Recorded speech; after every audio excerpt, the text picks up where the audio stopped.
Hello, everyone. Thank you for joining us today for this virtual summit where we're going to be talking about some brand new evolving requirements in PCI DSS 6.4.3 and 11.6.1.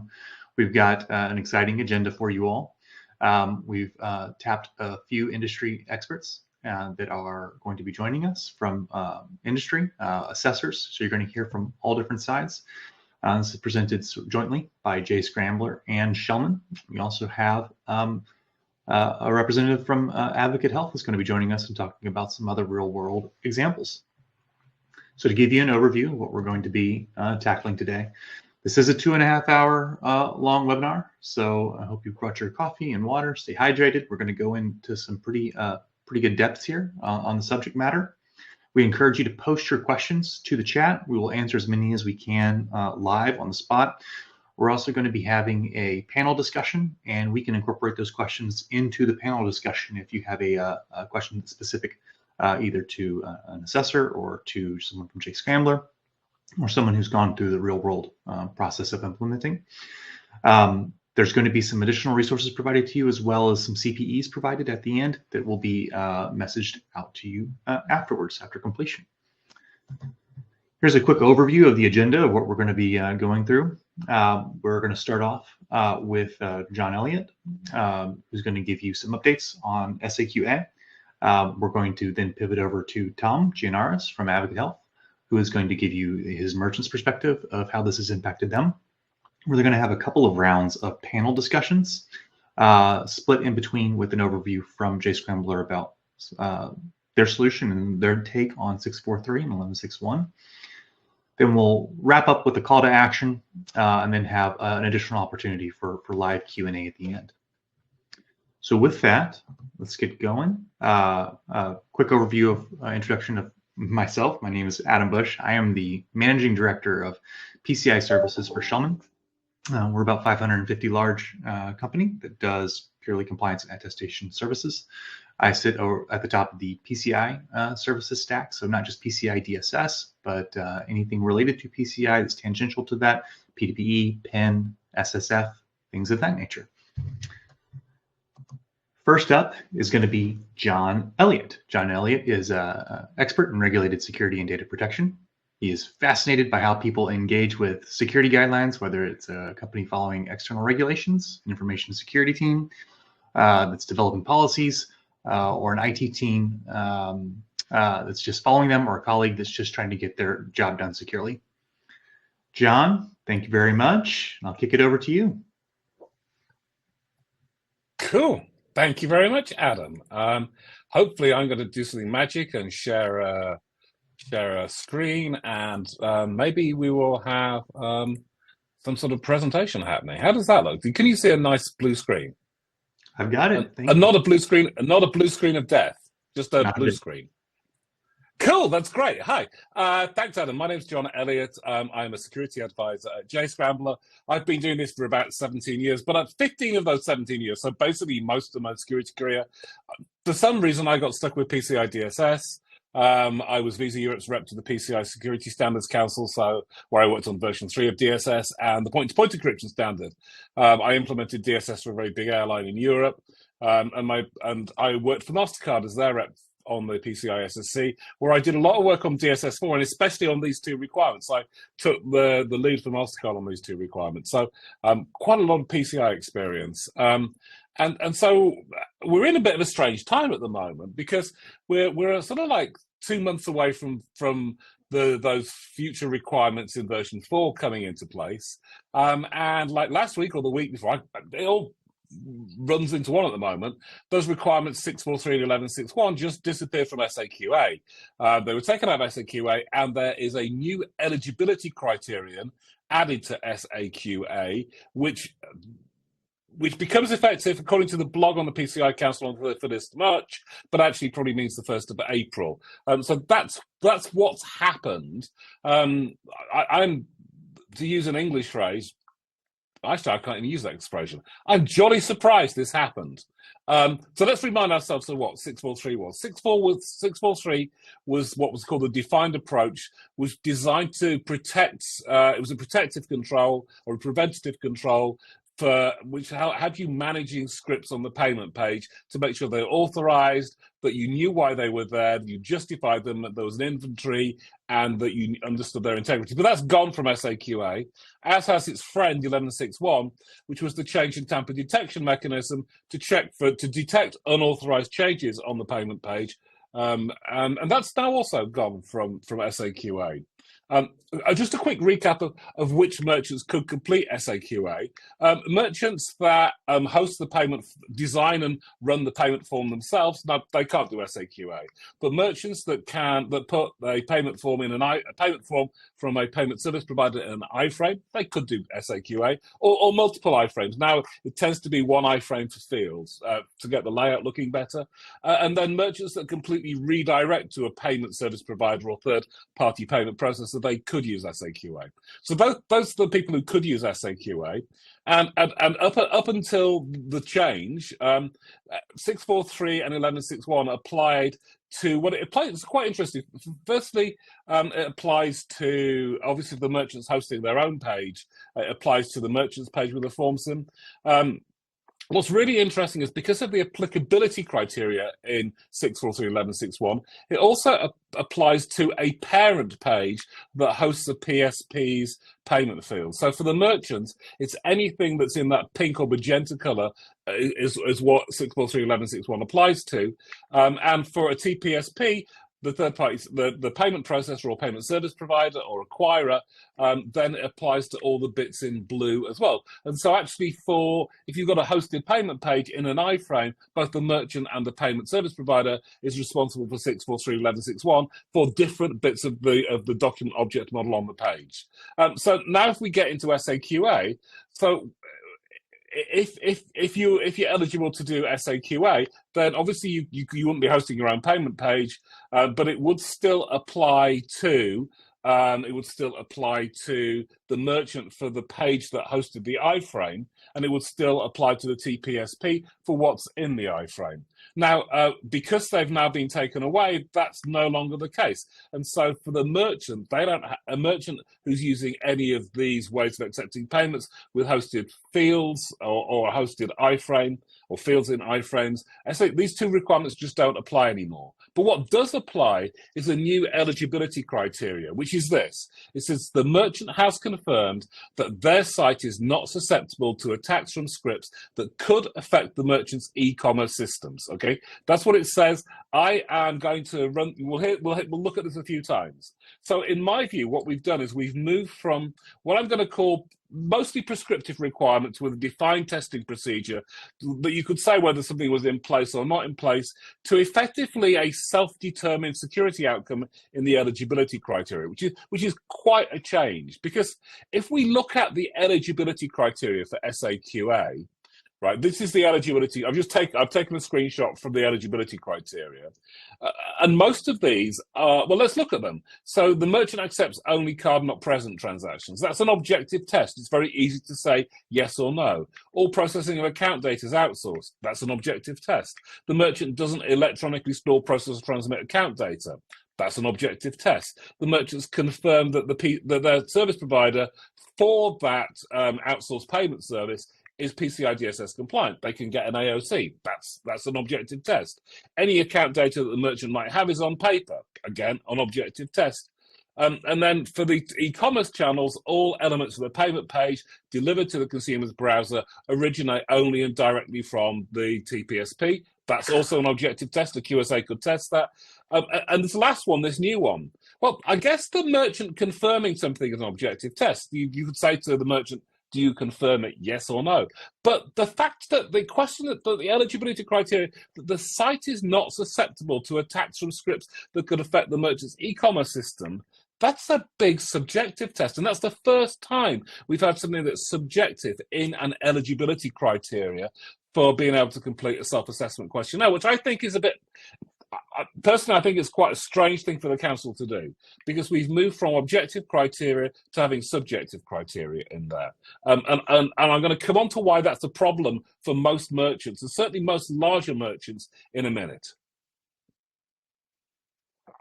Now, before I get into how we interpret those, I want to just quickly go over the two different ways that threat actors take cardholder data, they skim cardholder data from websites. And the two threat models that we have are what we call silent skimming and double entry skimming. Silent skimming is where some JavaScript skims the cardholder data out the fields as the transaction's happening normally. And so it doesn't affect the cardholder, it doesn't affect the user experience. Some JavaScript gets into the page, it reads the contents of the payment fields, it sends it to the criminal, the consumer presses the send button, the transaction happens as normal. Double entry skimming is different. The attacker creates a fake form or even a fake site to redirect to. The cardholder enters their data into the fake site. Now the attacker's got the data. The transaction fails. Oh, I'm sorry, the authorization didn't happen, or your address was wrong. And then the cardholder is presented with a second payment form, which this time is the correct payment form, and so they re-enter their cardholder data. So double entry affects the consumer experience. Protecting against them is subtly different. So let's now look at this eligibility criterion again. It says the merchant has confirmed that their site is not susceptible to attacks from scripts that could affect the merchant's e-commerce systems. And I can read this in 100 different ways. So I'm going to try and give a tighter definition, like the sort of definition I wish maybe the PCI DSS had drafted when they drafted this. So firstly, their site. Site's not a word that's used anywhere else in the standard. We always say website. So if you're trying to protect against a double entry attack, it wants to be the relevant parts of the website. So, for instance, pages where you add to the basket, pages with product on, as well as the checkout page. If you want to just protect against a silent skimming attack, it's just the parts of the website that redirect or include the iframe. And actually, I think this is what's meant, but I wouldn't. So I think if I was doing it, I'd probably say this was my interpretation. But it could also be designed because they just said site or website to protect against double entry attacks. But by putting 6.4.3 and 11.6.1 just on the parent page, my take was that the idea was it was silent skimming attacks it was trying to protect. Because although an iframe does give you some separation, badly implemented iframes can still be silently skimmed. So that's it. The merchant has confirmed that the parts of the website that redirect or include the iframe, now what's the next bit, is not susceptible. I have no idea. Well, susceptibility to me is really hard to manage. It's really hard to define. Vulnerable, I could probably define vulnerable as an information security person, but susceptible gives me a problem. So my rewording of that would say, well, I've got controls in place to mitigate attacks. So now I've got the merchants confirmed that parts of the website that redirect or include the iframe is using protective and or detective controls to mitigate attacks from scripts that could affect the merchant's e-commerce system. This is getting clearer now. So what are attacks from scripts?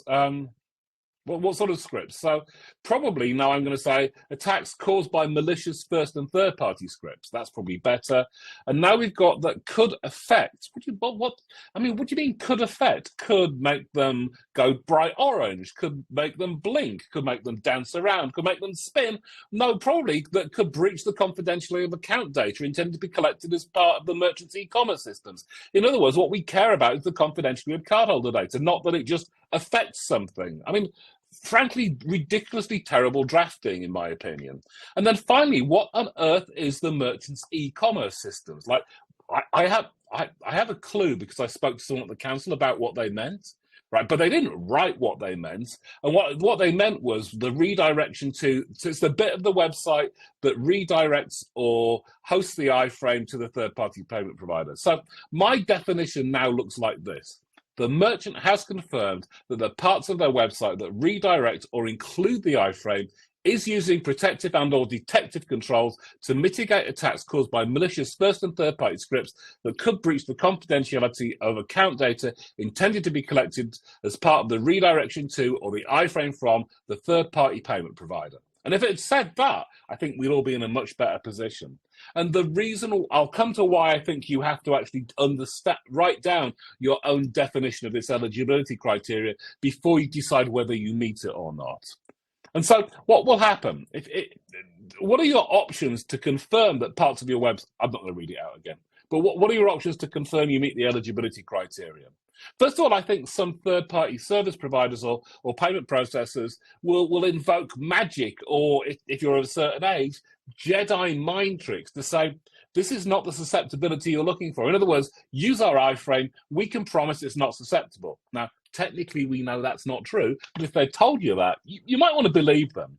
You could have no script on your website and use a content security policy to prevent any scripts from loading. That would work. You could re-architect your payment page. You could actually carry on if you've already been planning to meet requirements 6.4.3 and 11.6.1. That would mean that you had put in place controls to stop skimming attacks, and therefore that would meet the eligibility criteria. So if you're already on that course, you can carry on, or you could use content security policy or other tools, which I know Pedro and Jeffrey are going to talk about later, to manage this. So to sort of slightly summarize, we've moved from these semi-prescriptive requirements with defined testing procedures in 6.4.3 and 11.6.1, where someone from Adam's team could come to you and say, yes, those requirements are in place, to what I'm defining as a self-determined security outcome that there isn't a testing procedure for, and that's very badly worded. My problem with this for all risk-aware organizations is that the requirements in 6.4.3 and 11.6.1 was easily a defensible risk position. This is what the standard said. We met those requirements. A QSA could test it for us. Whereas you saying, oh yeah, we're not susceptible to whatever, we're not susceptible to attacks from scripts that could affect our e-commerce systems. It's a really hard to, like, how can you make that statement? How can you defend that? How can you make this statement that you've confirmed their site's not susceptible to attacks a defensible position to your legal team, to an acquirer, if anything went wrong, to a forensic investigator, to your board or to your direct line manager? And I think the only way you can do that is to take the council's eligibility criterion and actually expand it so it's something that you can say, this is my take on what their eligibility criterion was, right? And now I can make that defensible. And I've done that based on the threat model of a silent skimming attack.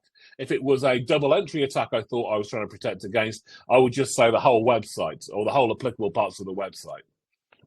And so that, I think, is your biggest challenge now that this new eligibility criteria has come into place, of having a defensible position that you tick the box that said, I met the eligibility criteria.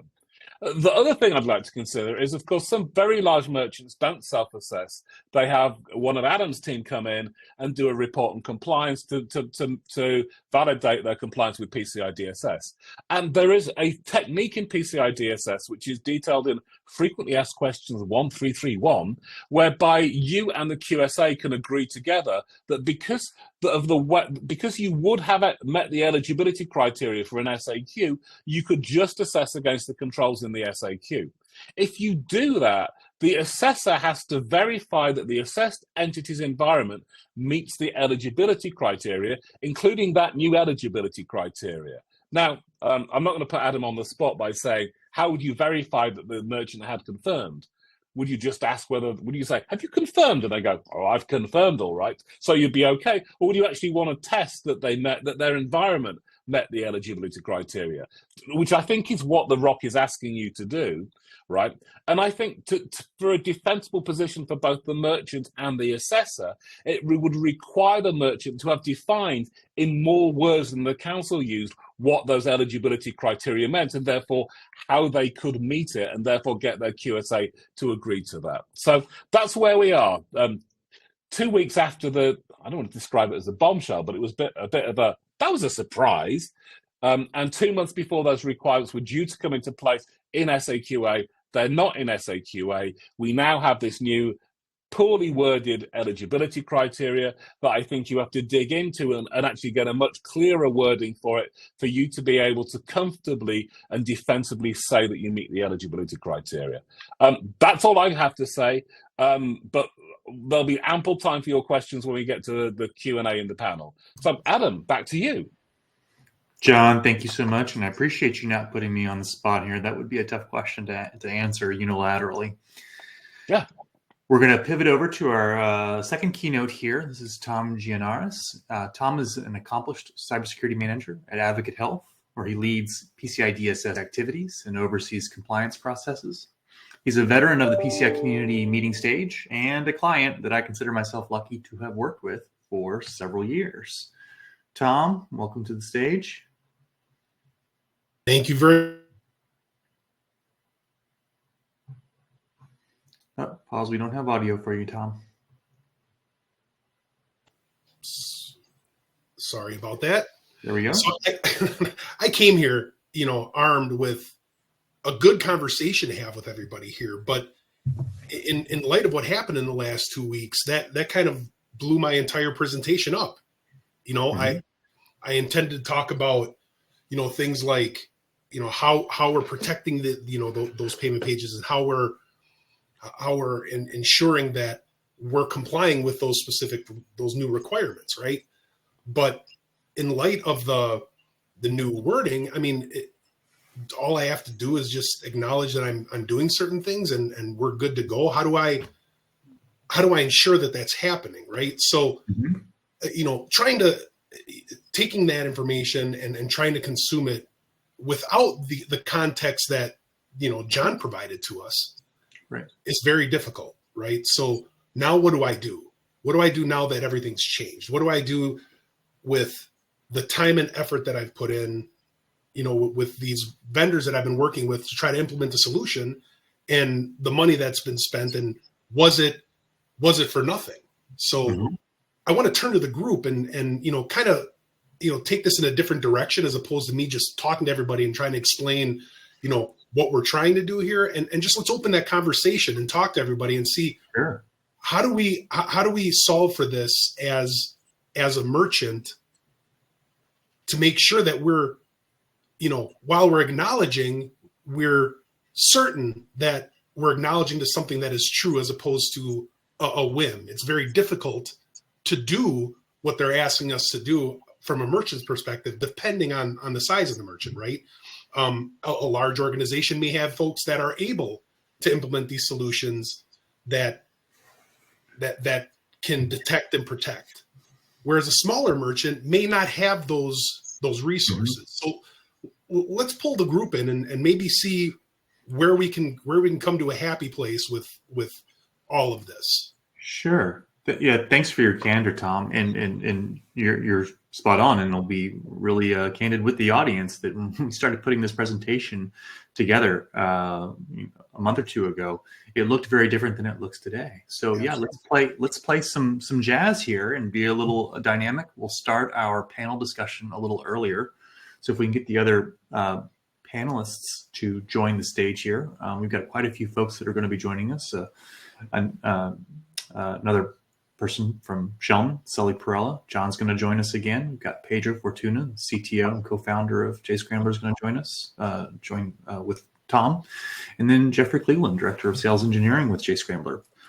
Welcome, gentlemen. So I think we've used the expression, let's acknowledge the 800-pound gorilla that's in the room. And we've changed course here in the last couple of weeks. It sort of upended what we were originally going to discuss about. Anybody just have an emerging thought that they can't wait to get out? I do. I think that all of these concerns are the reason all of these controls were added was because during forensic investigations, we were seeing that these were attack vectors that were going unnoticed. Merchants were receiving transactions, delivering goods or services. All of that payment data was routed correctly, but attackers were capturing this data. And that's where this is a very effective attack measure, in that it doesn't have a clear identifier. In response, Schellman, other organizations, other members of these task force that the council relies upon, worked to create controls that say, this is a way that we would be able to help merchants prevent and or identify to react to these attack vectors. And then you have these controls. Now, I'm not trying to say that these controls are easy for anybody to meet. There's a lot there, especially when you're asking a merchant who's already struggling to do, well, whatever job they have, to suddenly understand what integrity means on payment scripts and ASV scans. But to remove them and say, okay, Just to tell me that you're not susceptible to these things and you're good with this SAQ, I think is burying our head in the sand. Yeah. I'm gonna add my 2 cents to this. Is that a phrase you use in America? Adding your 2 cents? We use it in England. Okay. You would call it 2 pence in England, right? I would call it 2 pence, but I never know in America whether they're pennies or cents because I get very confused very easily when I travel. I was one of the authors of those 2 new requirements. They weren't the best written in the world, but we thought they were pretty good. The problem that we saw, Sully, which you're absolutely right, is merchants didn't know what JavaScript was on their website. Right. And so that's why there's all this compliance busy work involved. It's like inventory and authorization and why is it there? Because our hope was that by putting the requirements in, people would reduce the amount of JavaScript was on their website, or at least they'd know what was there and go, well, that's from Google. We're pretty happy with that. That's from PayPal. We're okay with that. That's from a shipping company, FedEx or something. Hang on. That's from some random library somewhere across the internet. That probably shouldn't be on our payment page. That was our hope. Our hope is it would do for JavaScript what don't store cardholder data unless it's encrypted did for all those people who stored cardholder data 20 years ago, in that it would start the industry taking notice of a control that really should be in place. I know that did not happen. I know that our good intentions in writing it that way just didn't happen. People went, oh, we just can't do that. It's a bit too complicated. Okay, and so the issue is now that this hasn't happened. Everyone said it's too complicated, and now, as you say, we've just got to just claim you're not susceptible. As I say, I'm not sure how you do that, and if you're, if you're a very small mom and pop merchant, maybe you're not going to be attacked particularly, and this is something you don't need to worry about as much. But if you're someone of Tom's size, or if you're a sizable organization, or if you're doing a reason, even if you don't fall into having to do a report on compliance, but you're doing a lot of transactions, remember, report on compliance kicks in at 6 million transactions. There's a heck of a lot of transactions below 6 million where an attacker would like to get your cardholder data. Then absolutely, I would say, I'm going to still implement these requirements or something like it, because otherwise the attackers are going to come and attack. And the attacks we've seen by third-party JavaScript, they happen every single day. If you put a Google alert for Mage Cart skimming or JavaScript skimming, every single day you're getting reports of new attacks that have been discovered. Yeah, the question on my mind still remains, I mean, if we, as a merchant, right, in order to leverage the SAQ, we like to, farm out our the components of our systems, right? Let's have a service provider host our website. Let's have a service provider present our payment page, right? In that, it's still kind of ambiguous to understand, of those service providers and of the organization, who's responsible for this at that point, right? Who am I supposed to go to? Am I supposed to be looking into this for myself? Should my vendors have this in place? Should, where do I go? Now, in my case, we have our own websites that we host. We also have some that are we have sourced out to vendors. So I've got kind of a mixed bag. So I'm gonna do my due diligence to make sure that I have all of my ducks in a row to ensure that my customer safety is in place, right? My security is in place. But for those that are wholly farming it out or wholly utilizing vendors, it's still a little ambiguous as to who's responsible. So that's kind of the tough place where us merchants are sitting right now, right? And any thoughts from the group on that, and how do we solve for that? Tom, I'm going to put the question back on you a little bit here. I know we've had other merchants that have expressed they felt like this was an effort to push some of the liability back onto the merchant to make an assertion that the page was not susceptible, and that's a level of liability that you're just simply uncomfortable with taking Is that fair? Is that a little bit of the position you find yourself in? It is. It is. But, to that effect, I mean, it is still the merchant's responsibility to do their due diligence, right?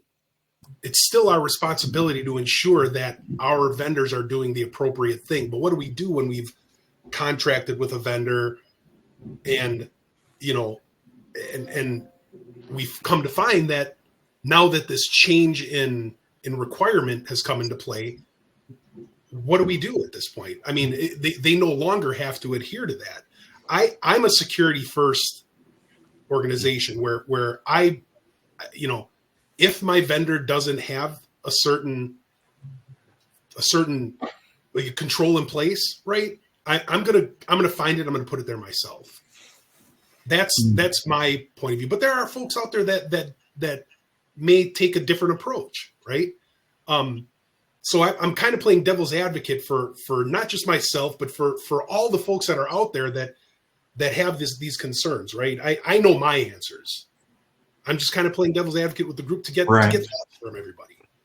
So this sort of echoes some of John's sentiments of what he was sort of beating around, was sort of the differentiating between the classic discussion of security versus compliance. And the folks that are pursuing compliance might be a little bit more prone to check that box quickly and assert that they're not susceptible because the objective is to just be compliant and fill out the documentation.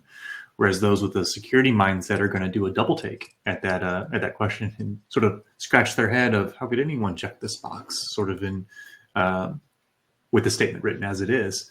Pedro, I see you've got your hand up. Let's come to you. Yeah, Adam, thanks.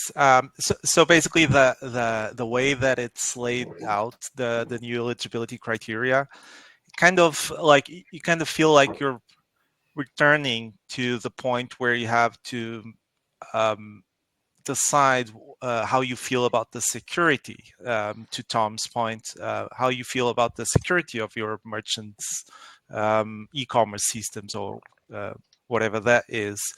You have to decide what you will be considering in your threat model, because we know that this problem, like John said, it happens every day. So it's a real problem, and it's not only affecting the bigger merchants, it's also affecting everybody, the smaller ones as well.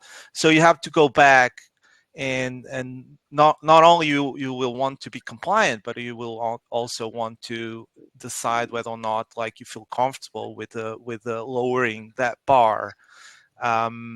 So I think that Tom's perspective on this is really interesting in that regard.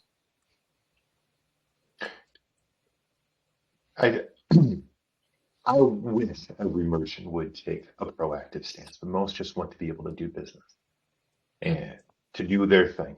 And as QSAs, we always tell all of our customers that, especially merchants, you're beholden to your acquirer. If your acquirer says SAQA as it is will suffice, that's what we go with, because that's who they're meeting it.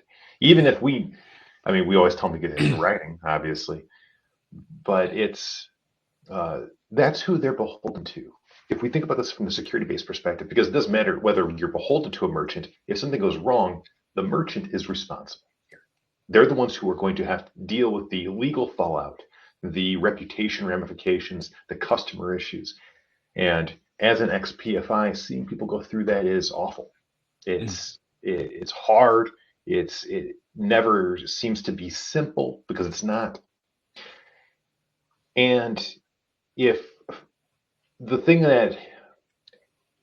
company were to implement these controls, if they were to say, I'm going to fill out the new form, but I'm still going to implement 6.4.3, 11.6.1 as defined. And we're going to rely upon that to say, we're doing this appropriately. This is how we're maintaining integrity on pages. We are identifying when issues arise. Maybe we are relying upon third parties to say, this changed. I trust them to deal with it because they're managing this payment page for us. And in most cases, hosted payment providers can offer that. This is where I push every merchant to have this discussion with their service provider to say, all right, before we talk about culpability and I'm checking this box to say that I'm not susceptible in order to fill SAQA. Let's talk about what controls you're providing on these payment pages. What integrity controls do you have enabled? How are you monitoring these things?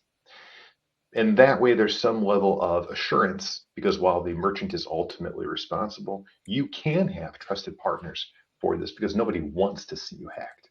So my recommendation is have the conversations with their third-party service providers to see what is available to meet the intent. Yeah.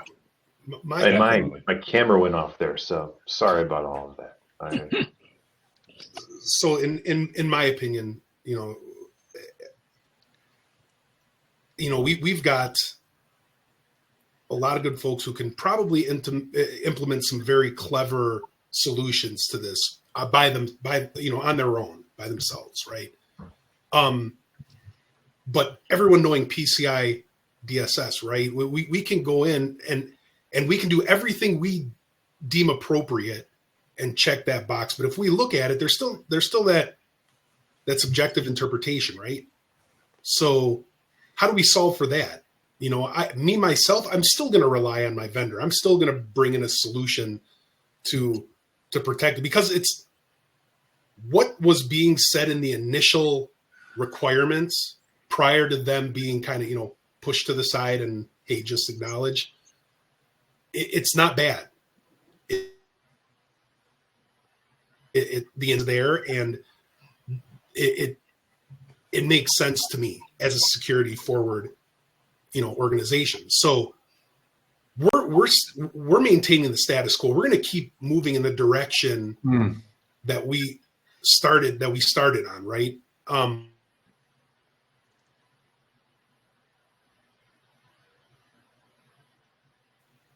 Tom, you're breaking up a little bit.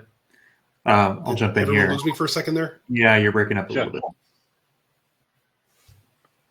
Is everyone there? Sorry, but my connection went wonky on me. We got you now.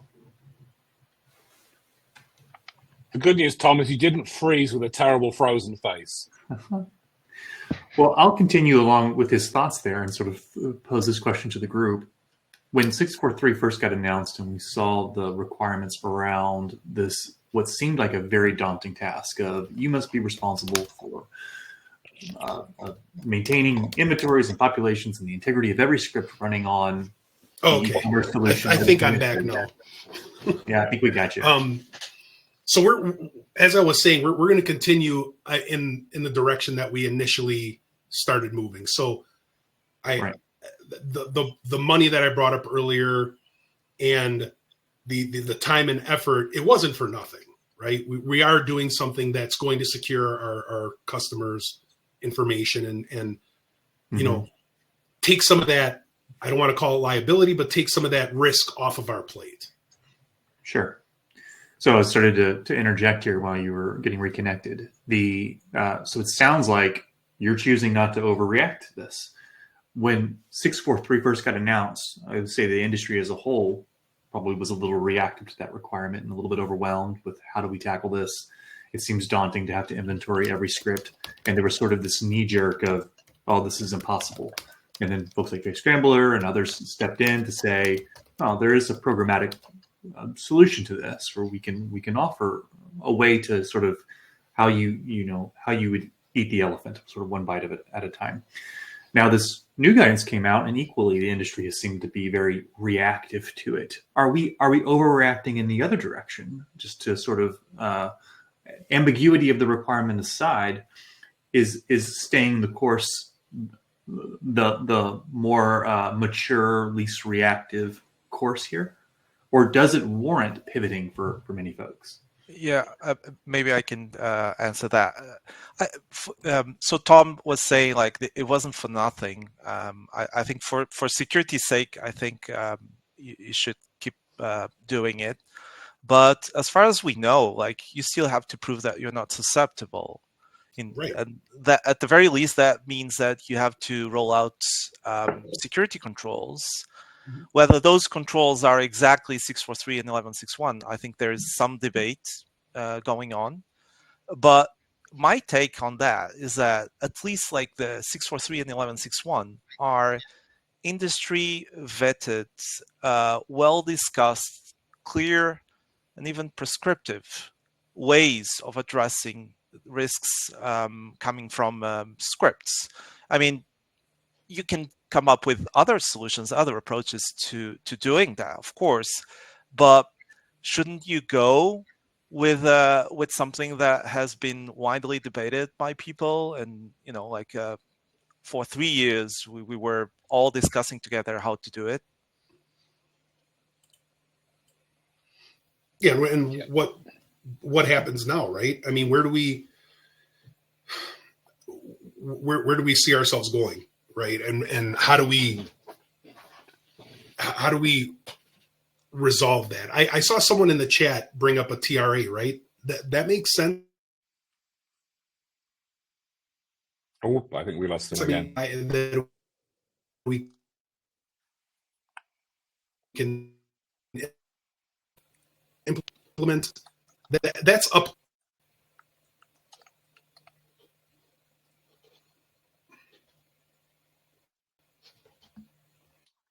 Yeah, Tom, I think we lost you again. Oh no, we lost everyone. Everyone's frozen. I'm still here, John. Yeah. Okay. Yeah, I mean, I think really what's important, and Sully made a really great point, is imagine something goes wrong, and somebody asks you, how did you make the assertion that your site was not susceptible to attacks? And I think that before ticking that box in the eligibility criteria to say we're not susceptible to attacks, that you need to have worked out what your answer to that question is. If you're doing an SAQ, if you're doing a ROC based on an SAQA, I'm not going to put you on the spot still, Adam, but I think your assessor will ask you how you've made that assertion.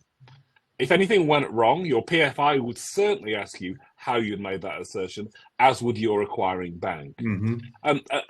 And so, do you know what in legal terms, we talk about ex ante and ex post problems, before something happens or after something happens. I think the only problem, so if you're having an assessment, then it's an ex ante, right? Your QSA assesses controls are in place before something goes wrong, and your PFI comes in after an event. This will only be assessed by anyone individually after the event if you're just filling out the SAQ, but I really think you need to understand what it is that you're doing. And and Tom's right, from a security perspective, if you're on course with 6.4.3 and 11.6.1 now, then by complying with 6.4.3 and 11.6.1, you've got a very good defensible position that your site is not susceptible to attacks from scripts, because 6.4.3 and 11.6.1 was designed to prevent your site being susceptible to attacks from scripts. If, on the other hand, your acquiring bank says, oh, you don't need to worry about it, then it's their risk, you don't need to worry about it. But then I'd maybe check that, depending on the size of your organization, if you have a head of risk or a league or a general counsel, I might want to check it with them about what they're happy for you saying your website's not susceptible to attacks. Adam, God, I will put. Do you want to answer the on-the-spot question? I definitely do not want to go on the record answering the question, but I will say you're very close in your original statement of it almost puts the QSA in the position of I'm validating that the customer or the assessed entity has asserted that they're not susceptible. All I've done is validated that statement and that they have done something to substantiate that, not to actually tick and tie their statement and whether or not I agree that they're also not susceptible. I just agree that they think that they're not susceptible. And that's sort of a shaky position that we're not familiar or comfortable with. Normally the assessor's assertion will stand alone on its own merit, that we have collected all the artifacts necessary to make a definitive statement. This is much more wishy-washy. It is, but if you look at this, if you look at the instructions on the ROC, and then this is an interesting debate. It says the merchant's environment, not what the merchant said to you. Right. So I think I don't know the answer, Adam. I think that hopefully the council at a gear meeting will tell you the answer. We're gonna need... Good luck on that one. Yeah, I'll let you know. We have a gear meeting coming up in a month. So I'll let you know how that goes. I imagine this will be a topic of discussion that gets a lot of debate. We need to pivot here in about to our next topic here in just a moment. But I'll throw out with one last question around solutions. So there have been a lot of folks sort of throwing solutions against the board, trying to see what sticks. And one of the ones I see that's a little bit more pervasive in addressing this, for everyone to feel more comfortable of, I have this payment page, it's not susceptible, is the notion of these now new a sub payment page. I have my main e-commerce page. It's got some iframes embedded in it maybe, and who knows how many scripts running upon that page. Then whenever we go to the pay event, we spin up an entirely new second page. It has a greatly reduced number of scripts on it, so that while it still puts that pain in my stomach, there's this pit of pain around saying anything is not susceptible entirely, at least it's a smaller footprint. Any hot takes on that or thoughts? I think that's a brilliant idea, and that was one of the things we hoped would happen when we drafted the requirements, that people would re-architect how they did their payments. In fact, even the best things to do would not just stick up a separate page, but have like paid.yourdomain.com on a separate web server on a separate domain that just took the payment. And we've seen some merchants do that, and then they can get rid of all the third-party JavaScript from that. And that then makes it easier to make the requirements without buying a tool. And that's coming from someone who's in the business of selling tools. Yeah, I would, from a security perspective, what you're doing is you're reducing the attack surface. You look at the requirements, that whole compliance busy work of inventory, justification, integrity and everything, it was designed to think, wow, if I got rid of some JavaScript, I wouldn't have to do that. So the design was to reduce the attack surface. Adam, what you're saying, by having a separate payment page where you've got more control of the JavaScript, reduces the attack surface. My best thing then would be have a separate payment site in a separate domain, which can reduce the attack surface even further. And then without any third-party scripts, you don't need a tool to be able to meet these two requirements or say you're not susceptible. Yeah, I think that what you're both saying is very akin to segmentation. You know, when we go back far for in merchants, where we said segment these systems off, or the way that you can have in-scope non-CDE environments, and that your compliance burden on those is smaller. Totally, I agree. It's definitely not easy. I think the biggest struggle for any merchant in this space are knowing the correct questions to ask and who to ask them from. But it's more important that the questions are asked instead of saying, I hope this is okay. Thank you, Sully. So we're going to wrap up this session with the panel. I promise everyone will invite you back. We'll get you back on stage here in a moment. We're going to jump over and pivot to Pedro Fortuna. Pedro is the co-founder and CTO of Jscrambler. He leads the company's security research and product innovation with more than 15 years of experience in research and working with web security. His main research interests are in the areas of application and web security, reverse engineering, and software engineering, and creator of solutions that require code rewriting, sandboxing, or perhaps both. He's the author of several patents in application security and a regular speaker at international security conferences. Pedro, the stage is yours. Hey, can you confirm that you are seeing my screen? We do see your screen, although it does look like it's a little bit reduced. It is not filling the screen on my end. Well, let me try to fix that. Okay, let me stop the sharing. And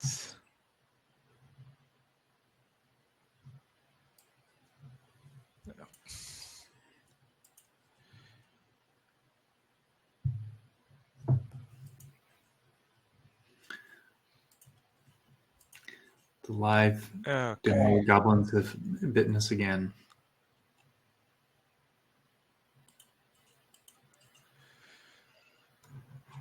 Is it working now? Now we're viewing your presentation, but we're seeing the presenter portion of it, not in presentation mode. Okay, just give me 1 second. I think I'll just.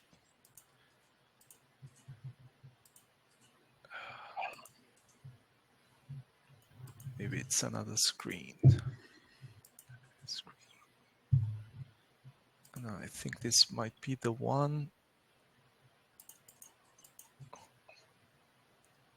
Just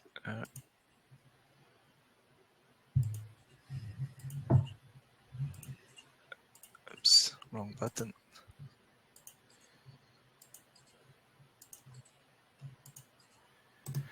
All right.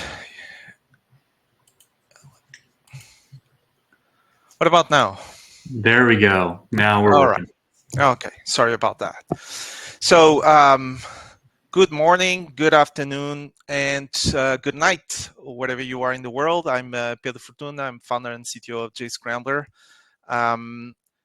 So let me click here. So I've been working on script integrity problems since, like 16 years now. When I first started Jscrambler, we started working in script security. Then we moved to page integrity problems, and we have been doing that ever since. So for today, hopefully you have already implemented 6.4.3 and 11.6.1. But if you haven't, well, then this will be my attempt at helping you to figure this out by streamlining what you need to do. So you're probably already familiar with the requirements. 6.4.3, you have three what we call demands to fulfill. You have to fulfill authorization. So you have a method in place to implement, to confirm that each script is authorized. You have to do integrity. A method is implemented to assure the integrity of each scripts, and you have to maintain an inventory of all scripts with a written justification as to why they are necessary. And 11.6.1, you have a few more. You have alerting. You have to monitor for changes to security impacting headers. You have to be able to detect when scripts and header change. You have to be able to look for IOCs on script contents, and you need a cadence, so at least to run this process weekly or at a cadence defined by your TRA. So here are some ways to do them. So as you know, the guidance of these requirements, they mention CSP, and CSP, as you might know, is a security header that you can include in your page responses that basically instructs the browser what can be loaded. It has an alert and a blocking variants, and it uses a series of directives, one being script source, which is probably the most important one, with which you can specify URLs that you allow, or script hashes that you all allow. It also has a directive to specify an endpoint. It's called report URI, to where alerts get sent. As you can imagine, this can get pretty crazy. This is a well-known merchant's content security policy. It looks crazy. And it doesn't even uses hashes. It's just URLs. So it could even get even crazy and uglier than that. In terms of demands of the two requirements, let's go one by one. So in terms of authorize, if you add a script to the list, that basically means that it's authorized. Not on the list, it's not authorized, but you have to do this manually. CSP alone will not manage what URLs or what hashes are added to the list. In terms of integrity, you can use file hashes, as I said, and that's the only way you should do file hashes, by the way. Well, we're going to talk about SRI a little bit later, but you should just use CSP hashes. If you just use URLs with CSP, you're not really covering integrity, in my opinion. You're just doing the authorization bit.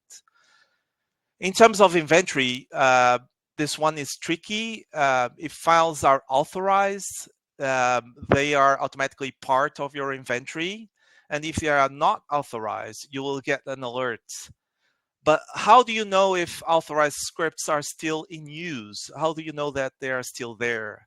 Because once they get authorized, you start receiving alerts. So you don't know if they suddenly are not being used by your website.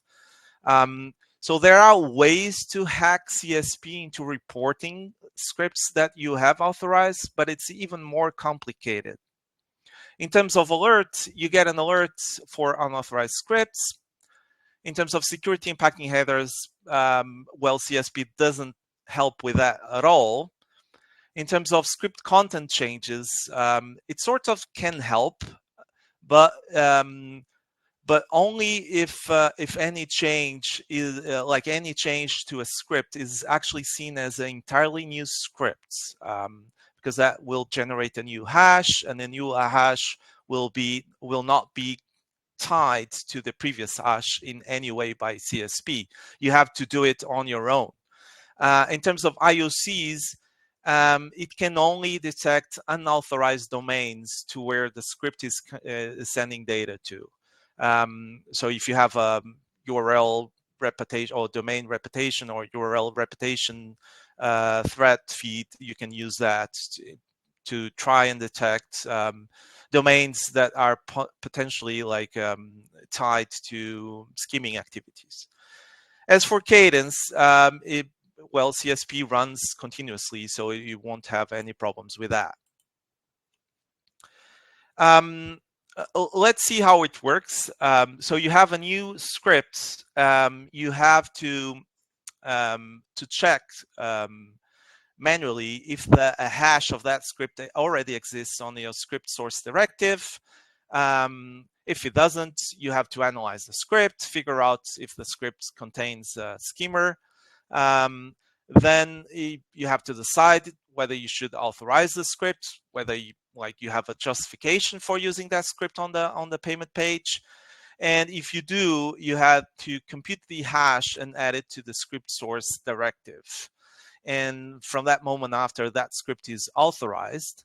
Now, when that script changes, well, if it changes, it's not really the same script, is it? Because we're using hashes, you might as well just consider that to be a completely new script. So that takes you back to the first flow, and you have to process it as a new script. Okay, you may have something in the side, like if the URL is the same, then you might consider that to be the same script, but that's on your own. You have to do it completely manual. Sub-resource integrity is also mentioned as an example in the guidance of the two requirements, but as far as I'm concerned, it shouldn't. Sorry, John. What it offers you can get completely from CSP hashes, but the benefit is that CSP will actually tell you when that script has been blocked by the browser, which you don't get from SRI. SRI silently blocks the scripts, and you don't know that just happened until someone calls you up and says, like, your payments are broken. So my advice is forget about SRI. If you are keen on using CSP and SRI, just limit yourself to CSP. So CSP and SRI, so the good things about CSP and SRI is that they are native browser features. They come with quote unquote, they come for free. But I will tell you later why I think that it isn't free at all. As for the cons, you have to use additional processes as mentioned in order to fully cover all the two requirements demands. It's costly and hard to maintain, but probably the biggest problem is that you have to do with the fact that it is hash based. So every time that the script changes, you will have to review the changes and you have to authorize the script again. And you cannot really use script hashes to manage third-party hosted scripts. Why? Because you never know when they are going to change. No one will call you up and tell you that, oh, I want to change my script. Can I give you the new hash for that file? No, that won't happen. And once they change that script, your site might stop working because that script wasn't loaded and might have been blocked by CSP if it's running in block mode. Even if you don't run in block mode, you still get tons of alerts from changes that you will have to dive into and change and update your CSP configuration with all the change hashes, like constantly. Also, CSP does not help understanding if the script might be now holding a skimmer, because CSP does not analyze the script for you. The only thing that it can give you is if it's contacting a weird domain, but other than that, it doesn't give you anything else. So you still have to look at the code to figure that out. Domains being contacted might be short to make a decision whether you think that that script should be blocked. And threat actors are constantly being able, like in the last 2 years or so, to go around this like destination domains controls, because threat actors have been using things like Google Analytics. They just create an account for them, and they exfiltrate the skimmed information over to Google Analytics, and then they just pull that data off their Google Analytics account.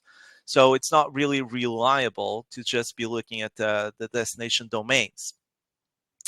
And obviously, with all the noise that you'll get through the constant file changes, the other danger is that you might become a mindless authorization zombie. And I stole that zombie image from John's presentation he did at PCI London a few weeks ago. And here's a table summarizing what we just covered. Another approach is web page monitoring. You have two flavors, agent-based and agentless. It basically monitors scripts interacting with the page, all the different behaviors they are about to trigger, and gives the application owner the chance to, one, know what's about to happen, and two, authorize those behaviors or not.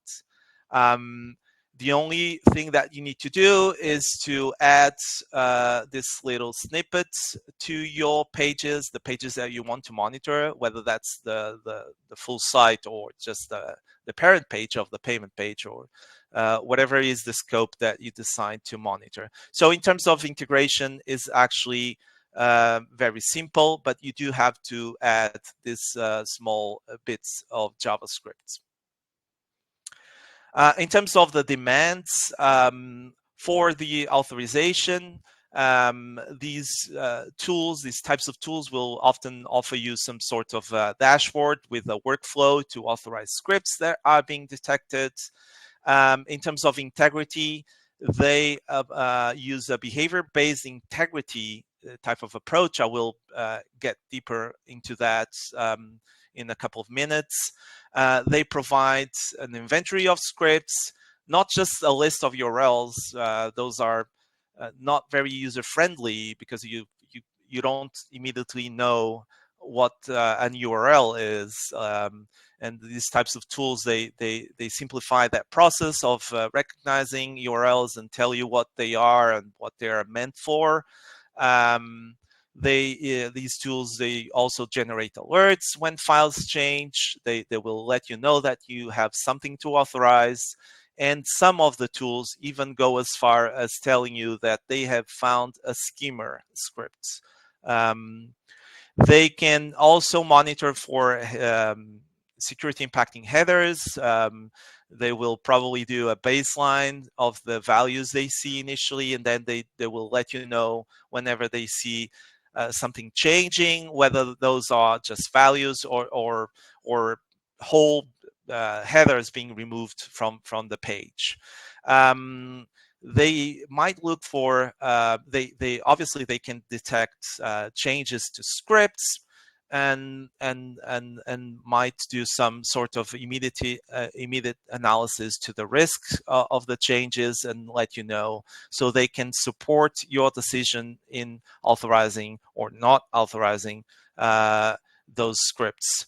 They can look for IOCs, not just domains as CSP, but also they might look at behaviors and some of these solutions out there, they also do some sort of static analysis of scripts, so they can really get deeper. That's how they can potentially know that you might have been infected by a schemer. I think if you follow the process, you should be able to find a schemer promptly, hopefully.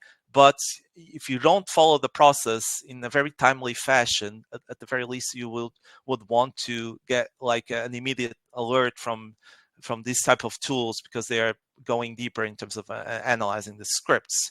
And obviously, being an agent-based solution, it will run continuously on every user session going through the site.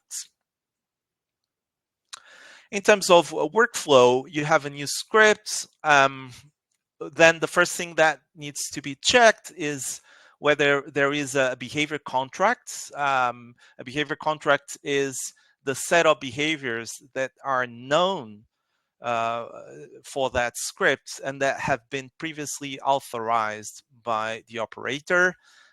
This process is done automatically. So if there's no behavior contract set, then some information is collected on that script, and this is shown to the operator that has to manually review that information and authorize the script. Then if the script is authorized, that will create the script behaviors contract. So, and from that moment after, the script is simply considered authorized. If that script changes, then again, you have to check if the contract exists, and here obviously it already does, and then an automated process to check whether or not the script is now exhibiting new behaviors that we haven't seen before, and decide whether those behaviors increase the risk of that script in what they could accomplish. If they stay within the same behavior contract or the same level of risk, then the script can be automatically authorized on behalf of the operator. So no manual step is included this time around. I can show you another example. The script changes, the behavior contracts already exists, but the behavior contract has been breached, which means that new behaviors have been exhibited, and now we need to ask the operator to authorize the script again, and based on the information on the new behavior. But this process is assisted, so hopefully the decision is very quick, and there's even potentially a recommendation from the tool saying whether you should or you should not authorize the new behaviors. Sometimes it's like you don't have to fully authorize a script or fully not authorize a script. You can do that on a behavior per behavior basis, which might be useful, because sometimes you need that script to be running on the website, but certain things you just block because it's not necessary, and you don't want to take that risk for you. So basically, obviously, as you saw, a lot of the different steps are automated. You don't need to authorize as many times scripts when they change. So it can greatly reduce the load or the burden of driving this type of product. But it's better to understand the benefit if we look at an example. So here's an example. Consider a single, we're considering a single payment page that contains 30 third-party hosted scripts. Of course, in your case, could have more payment pages. You could have more third-party hosted scripts. Often merchants that we see do, maybe even in hundreds of scripts. And considering that each script changes every couple of days, then you basically are facing 450 potential authorizations to do. And if you're using something like that uses script hashes, maybe CSP, maybe some other thing, that might take you, assuming that every authorization will take you on average 10 minutes, that might take you 75 hours to complete. But if you use behavior contracts, that should take you on average roughly like 90% less. And in some cases, if the behavior contract information is shared between different customers, that can further drop that number in roughly 97%. This is just an example.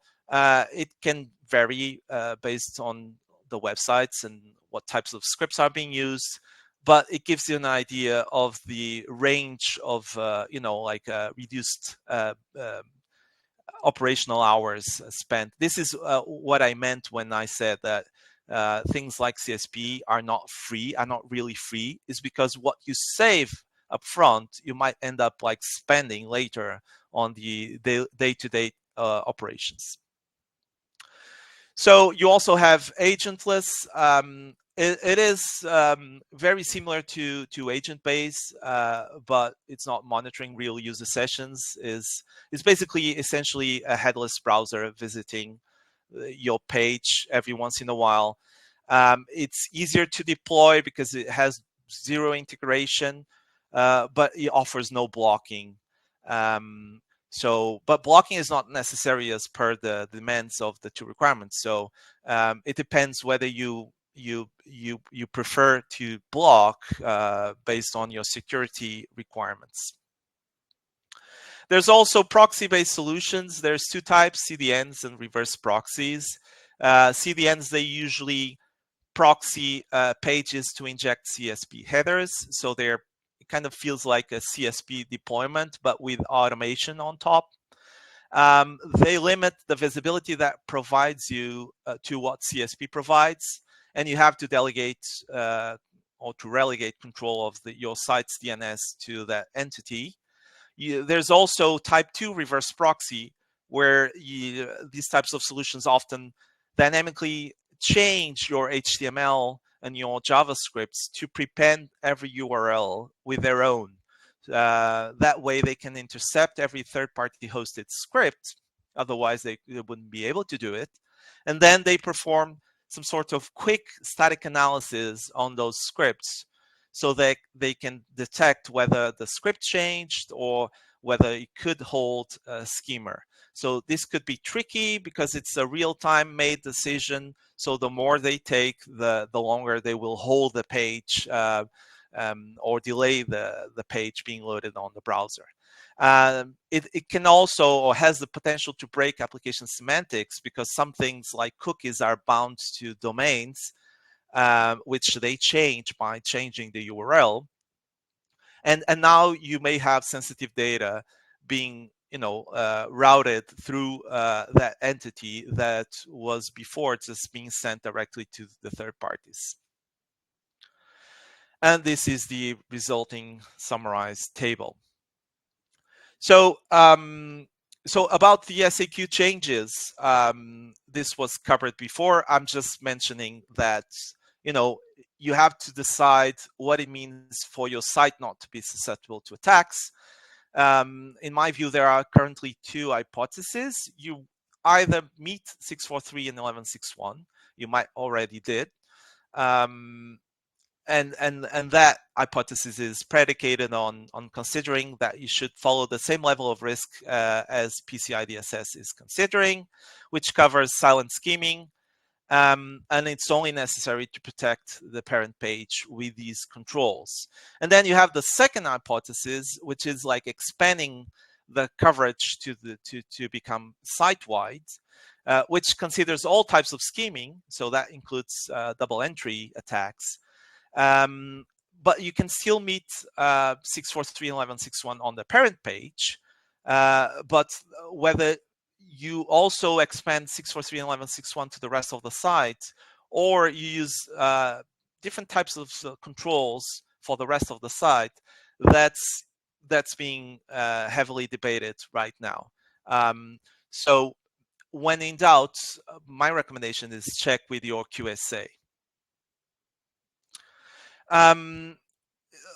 It might help talk about a recent case that Jscrambler research team uncovered recently on a skimmer infecting around 17 websites, one of them being Casio UK. And there are 3 interesting insights that I took from that attack where, for one, the skimmer code was not manifesting itself on the checkout section at all. So if you are just deploying security controls to the parent page, then you would have missed it, okay? It is true that this was a double entry attack, but nevertheless, an attack that was actively scheming credit card holder data from the payment page. And all the script was doing was tampering the flow, the payment flow, before the checkout. So as the user was picking up the products and adding them to the basket, at some point the user was taking through a different path. It was shown like a different payment form, and then followed by an error message and redirected to the real checkout. If they had they actually had a CSP policy enabled, but it wasn't blocking anything, and it was too loose. It was actually allowing almost everything, and like it's difficult to maintain and to tighten up that CSP policy. You had to be on top of that, and without proper tooling, I just think it's too hard. Getting to the end of this presentation, and the purpose of this presentation was to accelerate your way into compliance. So this is my way of summarizing what I think are your best options if you're looking for acceleration. So first, use behavior-based monitoring because that will greatly reduce the operational burden. Prefer solutions where you can actually have the option to offload your authorizations or script screening. If you are not set up with the team that is equipped to do this, you're probably better off delegating this to a team that does this all day.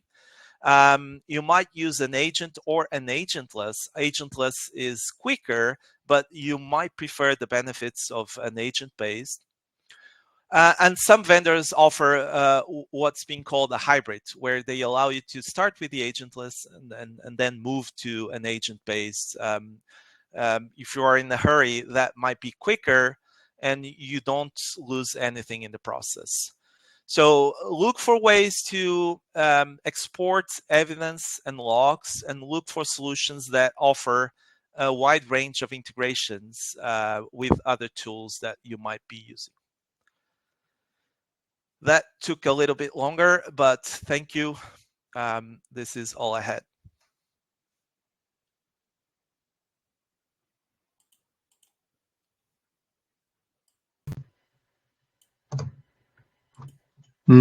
Thank you, Pedro. So with that, we're going to pivot back and invite the panel back and discuss what was just presented. I'm going to introduce some more questions that we've teed up and accumulated along the way. So get Sully, Tom, Jeffrey, John back on board. My first question is going to be directed at Pedro and John here. Let's get John. John, where are you going? Well, Pedro, we're gonna throw this at you and let John chime in if he can get connected again. There he is. So one of the things that I've enjoyed working with you guys and hearing feedback from other customers, sort of the objectivity with which you've approached the situation, knowing that you are to reuse a metaphor, you're a man with a hammer and have a product that solves a problem. And this may not be the right hammer or tool for the job. And you provided some really valuable, really objective feedback that was fair, that I think earned some trust from some folks. So I'd like to hear from you guys. What do you think, if this is a complicated subject and there's a decision tree of things that need to be evaluated by a merchant or service provider that's trying to decide whether or not they need to attempt to do this in-house, try to go the free route or the very low cost route, or they need to outsource this.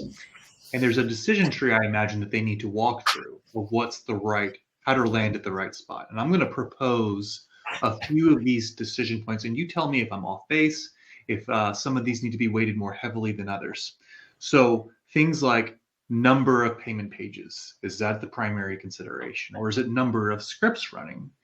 Is it more broadly just the complexity of the payment architecture?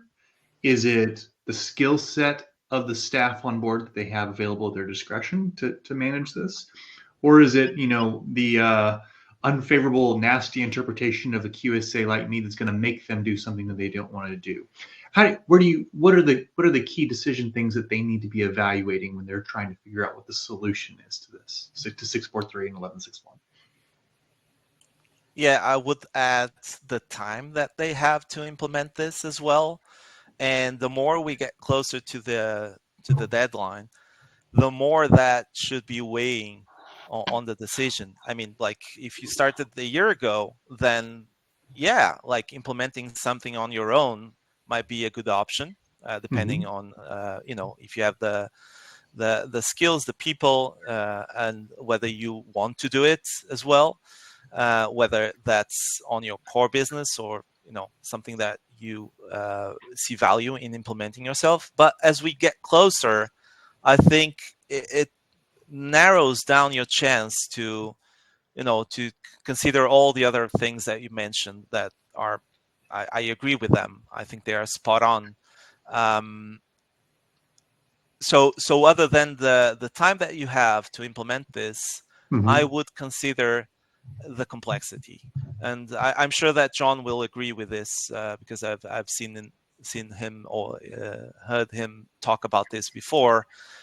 If you have a really simple environment, like very few scripts, maybe just one payment page or two, that I think you might be able to pull off something like CSP, because like few scripts that you might be in control if those scripts change or when they change. Right. But if those scripts are third-party hosted, then that's when you start seeing the trouble coming in. But I will pass the ball to John. Yeah. Yeah, John, you've been on the other side of the table on this issue as well. I believe you sort of had these responsibilities for EasyJet, I want to say.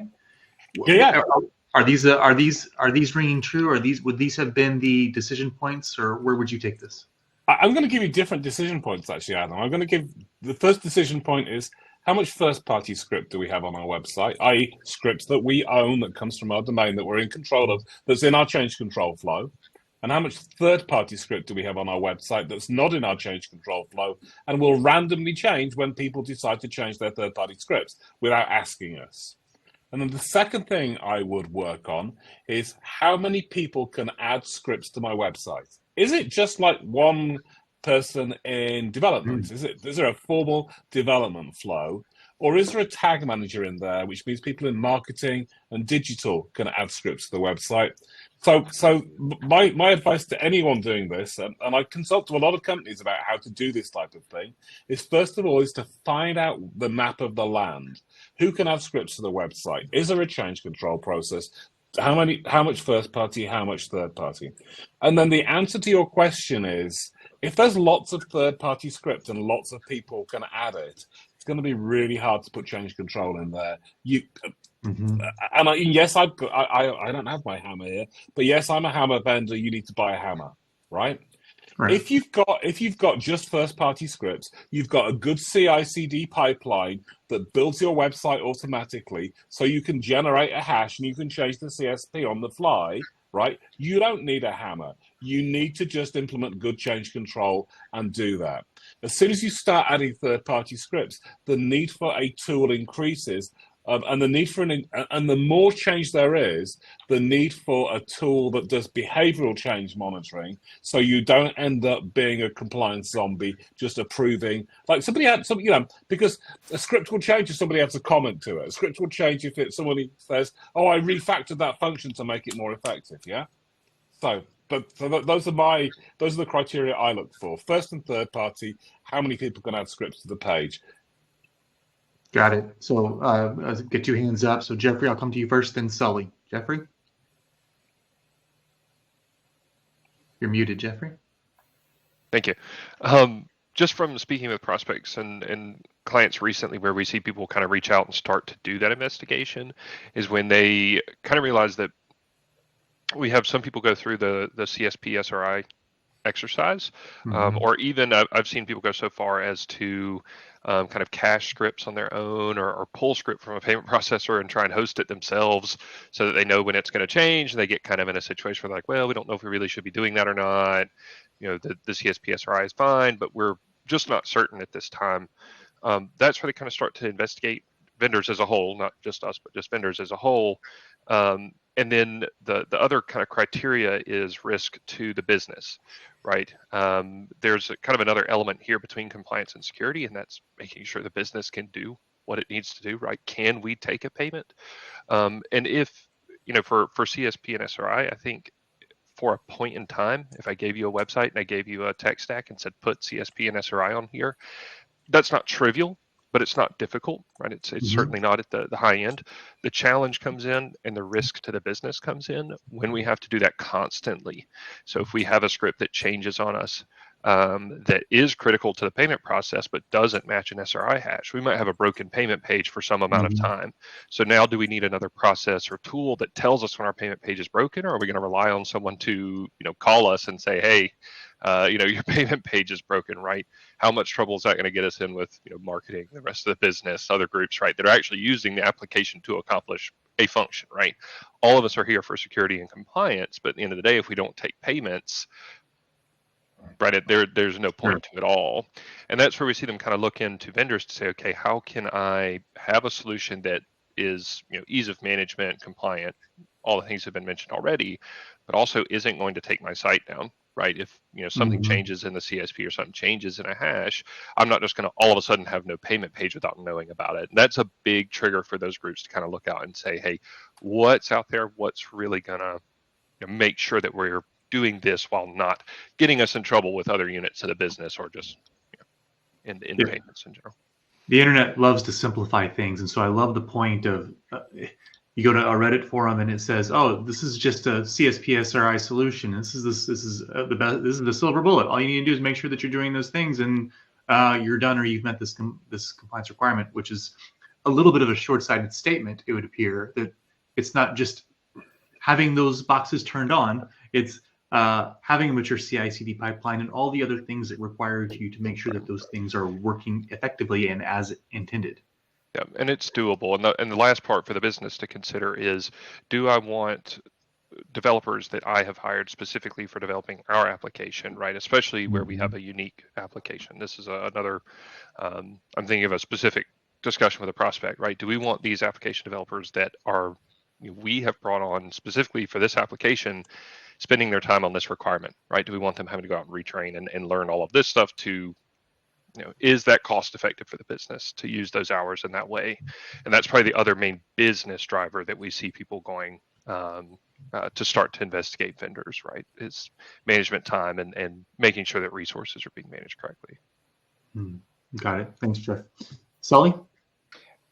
I don't think I'm going to say anything new, but I want to say it differently. When we talk about things not working, if you do implement CSP and SRI to meet these controls, very effective. They're fantastic at what they do. But there's a term that you may have heard called failed closed, which means that if any of the controls set by CSP or SRI do not work, that function ceases, which is what Jeff is saying, where you can't take payments. That's a critical function. And you may think that's great. What if your website that you're applying these controls to does other things? What if it's not malicious, but something did not go through a mature CI/CD pipeline or deployment process, and this is a legitimate change. Well, now that legitimate change did not update the your content security policy, and suddenly this thing doesn't work. And now you've got these phone calls. It introduces a whole other element that is going to be more about introspection. Are we capable of doing this? Are we capable of supporting it in an ongoing manner? And then to what Pedro and John said, what scripts do you have? Because if it is a small footprint, it's going to be a lot more manageable than if you have to be managing a series of updates that come daily, more than once a day. That's going to take a lot of maturity to manage so that your website continues to function. That's hard. Yeah, heavy lift. John, you mentioned something that really resonated with me, the differentiation between the number of first-party scripts and third-party, and I can imagine that being a really valuable, inflection point of, I know everything that's on that page because I wrote it, versus I have perhaps an unlimited number of vendors that are hooking in somehow to measure, monitor, who knows what. So talk to me more about third-party script management. What is that? Who's the correct person to own that? Where does that sit? Where does the responsibility fall? I know once it was thrown out that, in theory, we could have a requirement that every vendor that we contract that's going to install a script has to undergo PCI DSS. There's loosely a framework for requiring code be reviewed before it goes onto our page. Is that a good fit? How do you suggest that folks go about managing third-party scripts? That is an enormously big and good question, right? I agree. And I'm going to start off with the thing we talked about earlier. If you can re-architect your payment page so it doesn't have third-party scripts on, that's by far the easiest thing to do. But your marketing people don't like it because they like using HubSpot, and they like using Google Tag Manager, and they like using all of these things. They like using the replay things that replay where people's mouse. They like doing all of those things, and it's a hard argument. And I've had the argument at where I worked. And I managed to get every third-party script off our website, but that was because our competitor just got a big skimming attack in the front page news, right? But that's not a permanent situation. So how do you manage third-party scripts? Let me give you a scenario that works. Firstly, you need to work out who can add third-party script to your website. And the answer is probably more people than you think, because obviously the developers can, or the DevOps team do, because they can actually change the HTML of your website, which is going to have some third-party script. But you probably have a tag manager running, Google Tag Manager, Adobe Tag Manager, or something like that, which means that marketing or whoever owns that tag manager can add third-party scripts to the website. And so the first thing to do is to take off our PCI compliance hat and put on our security hat and go and check that the login to that tag manager has got a big password and multi-factor authentication on it, right? Because there have been loads of attacks where the criminals have hacked into the person who runs the tag manager. They also and then they can make sure that they taggle those problems. Yeah, you got it. Thank you, Sully, I think. The coolest thing was you love this attack. Some criminals put their skimming code into Google Tag Manager as something that people could select. Some people just selected it because they didn't know what it did. Marketing people, gotta love them. But other times they went and hacked the marketing people and they added their skimming via Google Tag Manager. That was a really good attack. So that's the first thing, is Tag Manager secure?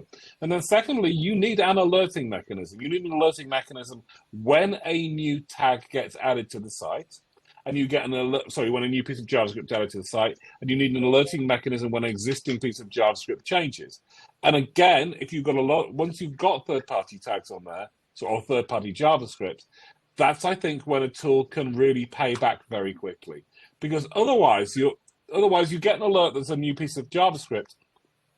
How do you know? The first question is, how do you know it's not malicious?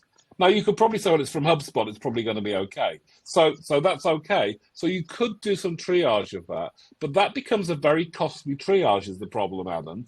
And what it also becomes is a low priority costly triage. We're all overworked in information security. The last thing we want to do is add lots of zombie mindless processes to the SOC or to whoever it is, which is why Jscrambler, we're a great believer in behavioral monitoring that will tell you if the script's doing something bad. And in fact, because we can do behavioral monitoring, we can just block access to fields. So, for instance, we could block access to all the payment fields. So it doesn't matter if the skimmer gets added. We'll stop it. We'll stop it having an effect before anything bad happens. Not part of PCI requirements, but good for security. So the answer is that the more scripts. So the answer is get rid of third-party scripts. Then try and control who can add third-party scripts. And then if you fail to do that, that's when CSP and SRI are not going to work for you. You are going to need to go into the market and get one of a number of different types of tools. John, your PCI Council and card brand roots are showing in that you gave the most PCI answer ever of the easiest way to manage scripts is to not have scripts. Much like they say, the easiest way to reduce the risk of losing cardholder data is to not have cardholder data. You regurgitated that position well. So, Tom, I'll flip this over to you. I'll come back before I go to Sully again. What I keep hearing over and over again is sort of the know your environment and sort of the burden of inventorying things. You have to know what's present, the number of first-party scripts, third-party scripts, who is responsible for, who can impact the scripts that are now on your page. That sounds like the most daunting part to me. Is that fair? Is that what you've experienced? Is there something else that is the long tent in your pole that's making this a heavy lift? Most definitely. I mean, we want something to work. So when we're implementing things, we're taking those scripts and we're putting them where they need to be in order for us to process payments. Bottom line, we want to get, all these businesses want to get money, and the easiest way is the way we're doing it over, on the internet with these specific technologies. So what's there since this has been put in place versus what's been there forever and hasn't been uncovered? That's the hardest thing to do, because we don't know what we don't know, right? We can't go, there could be legacy things sitting out there that we don't know about that are still in use that can be compromised. So it's going to be very difficult. It's going to take a while to uncover everything, but it's a necessary evil in what we're trying to do, right? So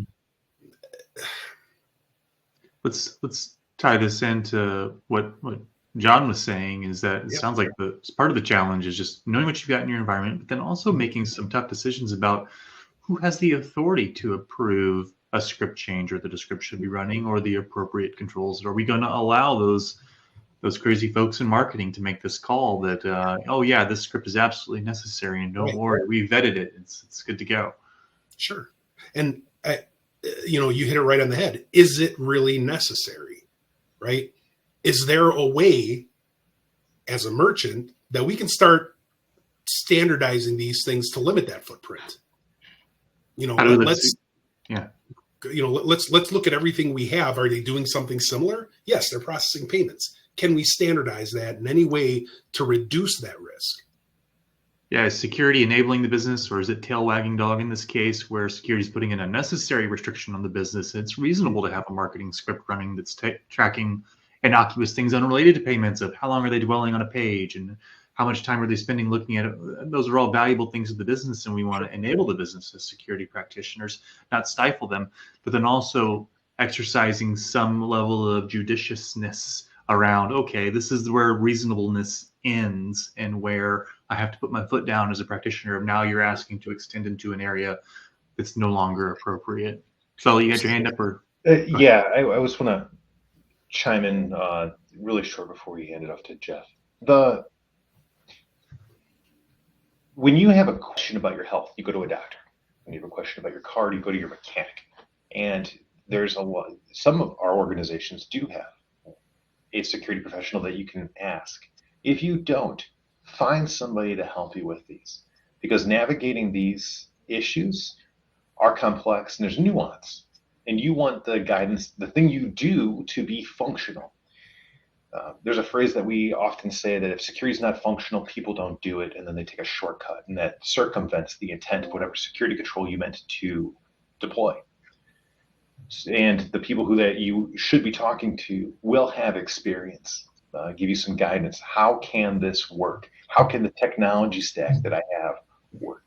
So I recommend everybody listening to this podcast to find somebody who understands this. Just have a conversation, ask questions, get it out there, and then you're going to have the best information to make the most effective decision possible. But that's it. All to you, Jeff. Done a good job of muting myself here recently.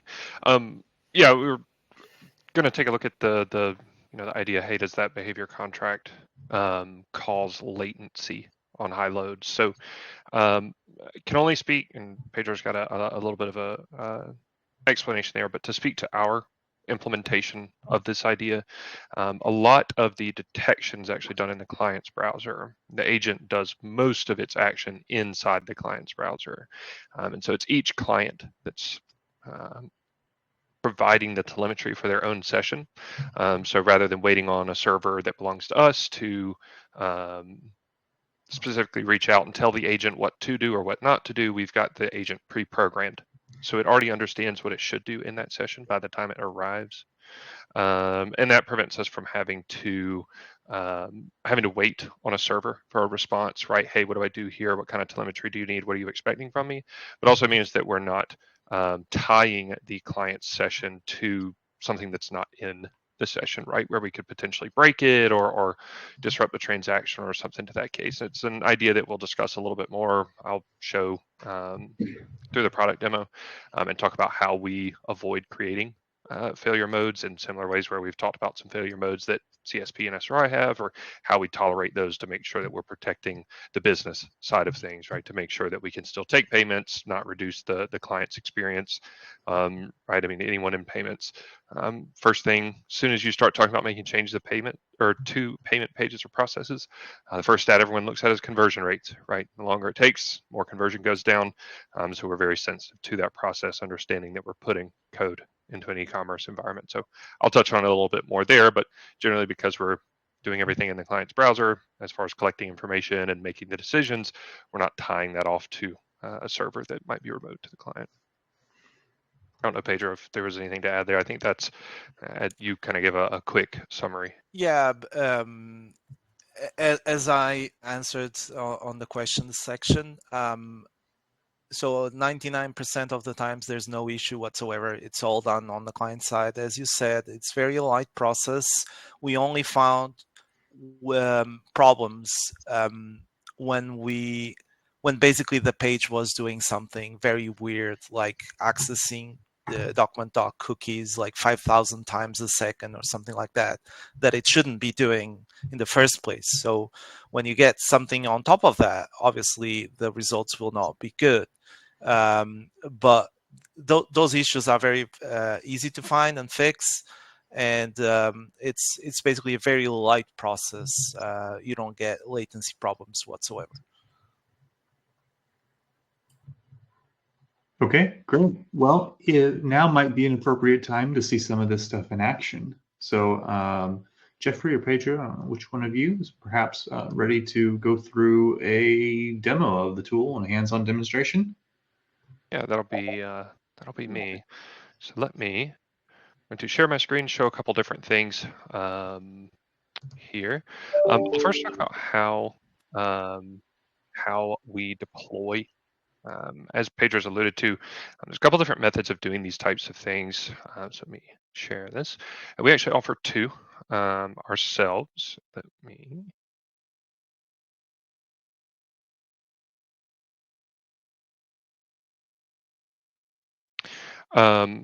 through what we call our hybrid deployment model. And let me see if I can get this to share a little better here. Not sure why.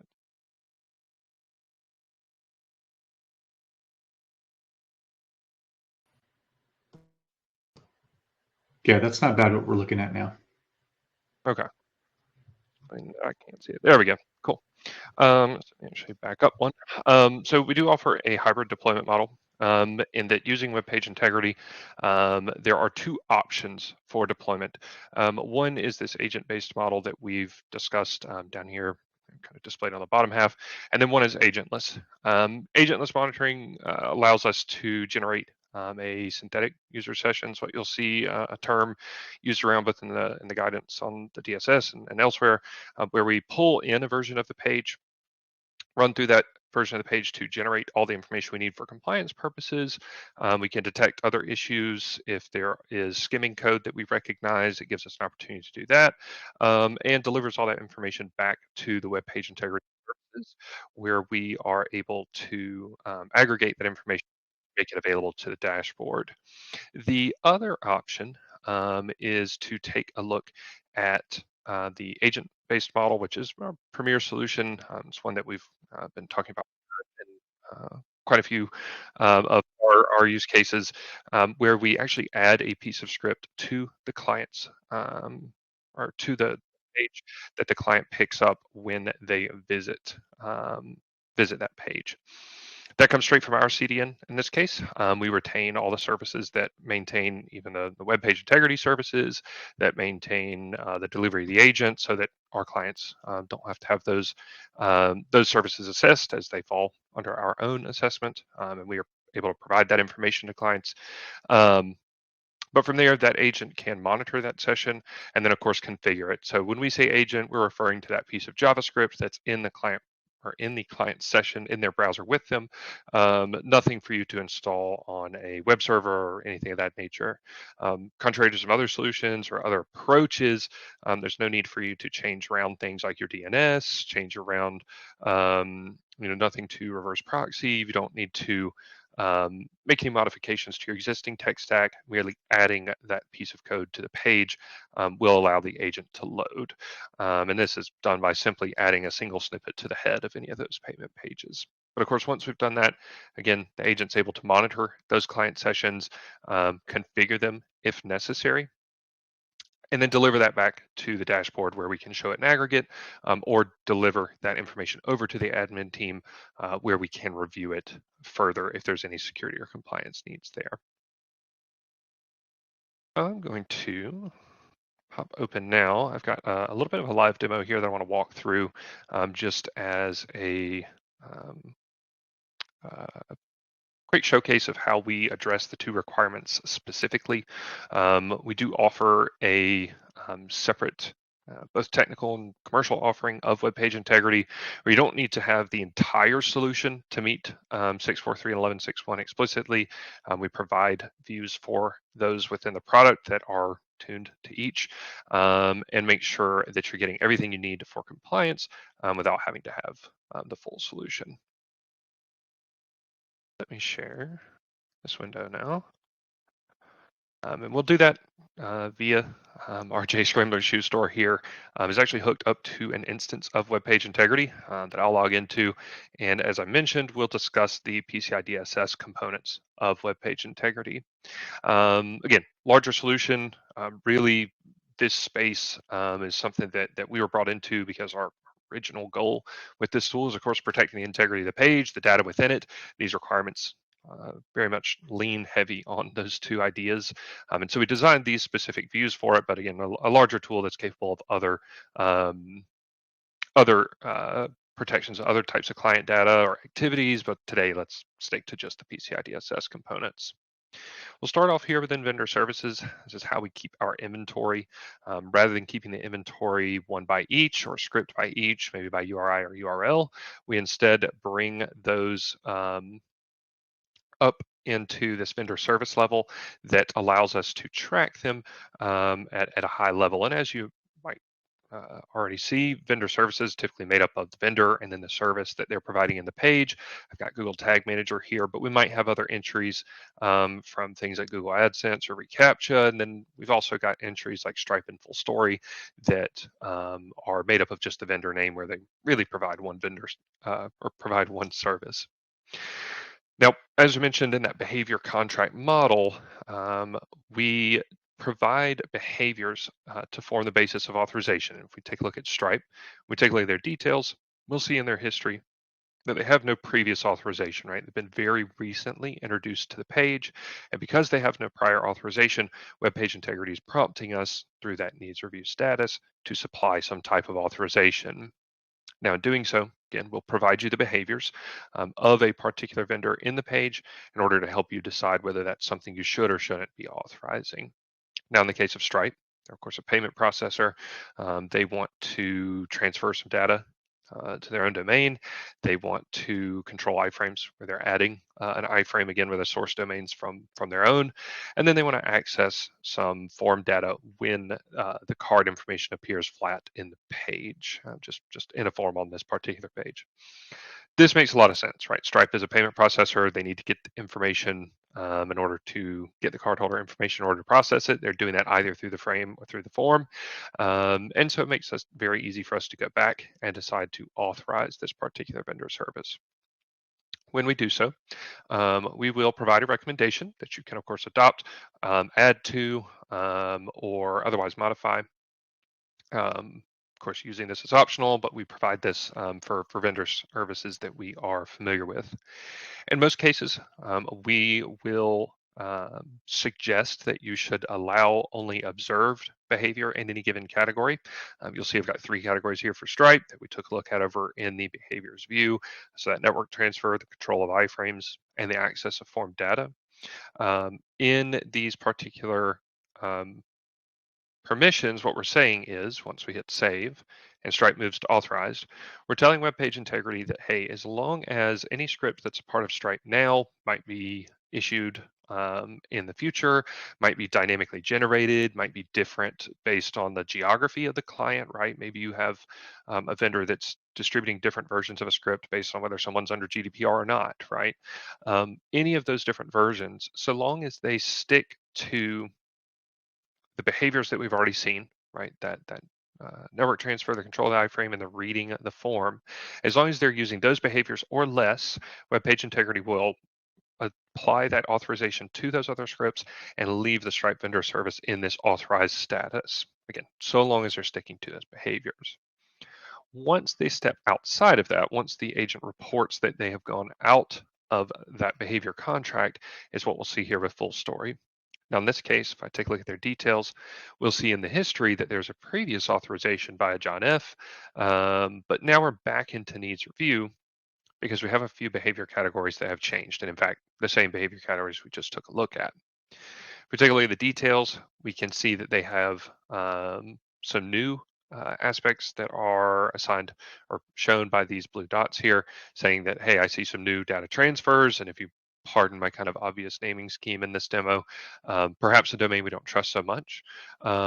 Some addition of an iframe where they weren't previously can be a bit suspicious. And then also where previously they were only reading the email, now they're also reading all the payment card information. So all this together at least represents some kind of misconfiguration, but might be worse. So what can we do from here? Well, with the agent installed, we can go back to authorize and instead choose to block behaviors in a given category. Once we've made that decision, any of those behaviors that we've said to block, and once we hit save, web page integrity will automatically generate a new version of the agent that's ready to block, ready to prevent these particular behaviors by Full Story itself. Now, what it won't do is cause any script that Full Story is issuing in the page to be unloaded or prevented from loading or anything of that nature. We want to prevent only the exact behaviors that might interfere with the client's checkout or with the security of their information. And that's for a very, very important reason. And I'll go through a quick transaction over here on the on our shoe store.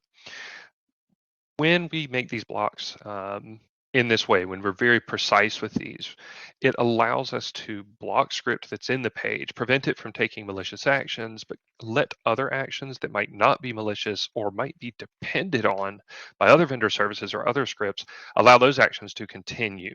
This poses a lot less risk in breaking the payment page, right? Means that we can prevent these behaviors and preserve the user experience and make it to where someone can come in, fill out a payment form, and do a transaction just in the way that they would normally expect. So to the end client, this block, this process is completely transparent, right? Doesn't interfere with their session, doesn't slow down their tab or cause lots of errors, and makes it to where they can just continue on as normal. Now, what we get on the security side, the agent's capable of delivering information back to us to tell us about, hey, I did see where Full Story was trying to add that frame. I saw what page that was on. I'm able to tell you some information about the iframe that's defined, and able to tell you exactly what exactly which script, as well as function, and a full stack trace if necessary, is causing that action as well. And so it makes it very easy if we get into a situation where we do have an incident or do have a problem, makes it easy for us to investigate, and especially with the assistance of our teams over here at Jscrambler, where we do actually provide a lot of services to our clients as part of the product, through deployment, through help in taking into look like situations as these that Full Story is showing, and other research-based processes. In this case, and I'll perhaps jump back to the live feed. In this case, we do actually have a web skimmer that's being injected by Full Story. So it's an additional piece of script that's been added to their service in some manner that is trying to affect a skim. It first tries to inject a malicious iframe over the legitimate payment form, and when that doesn't work, it will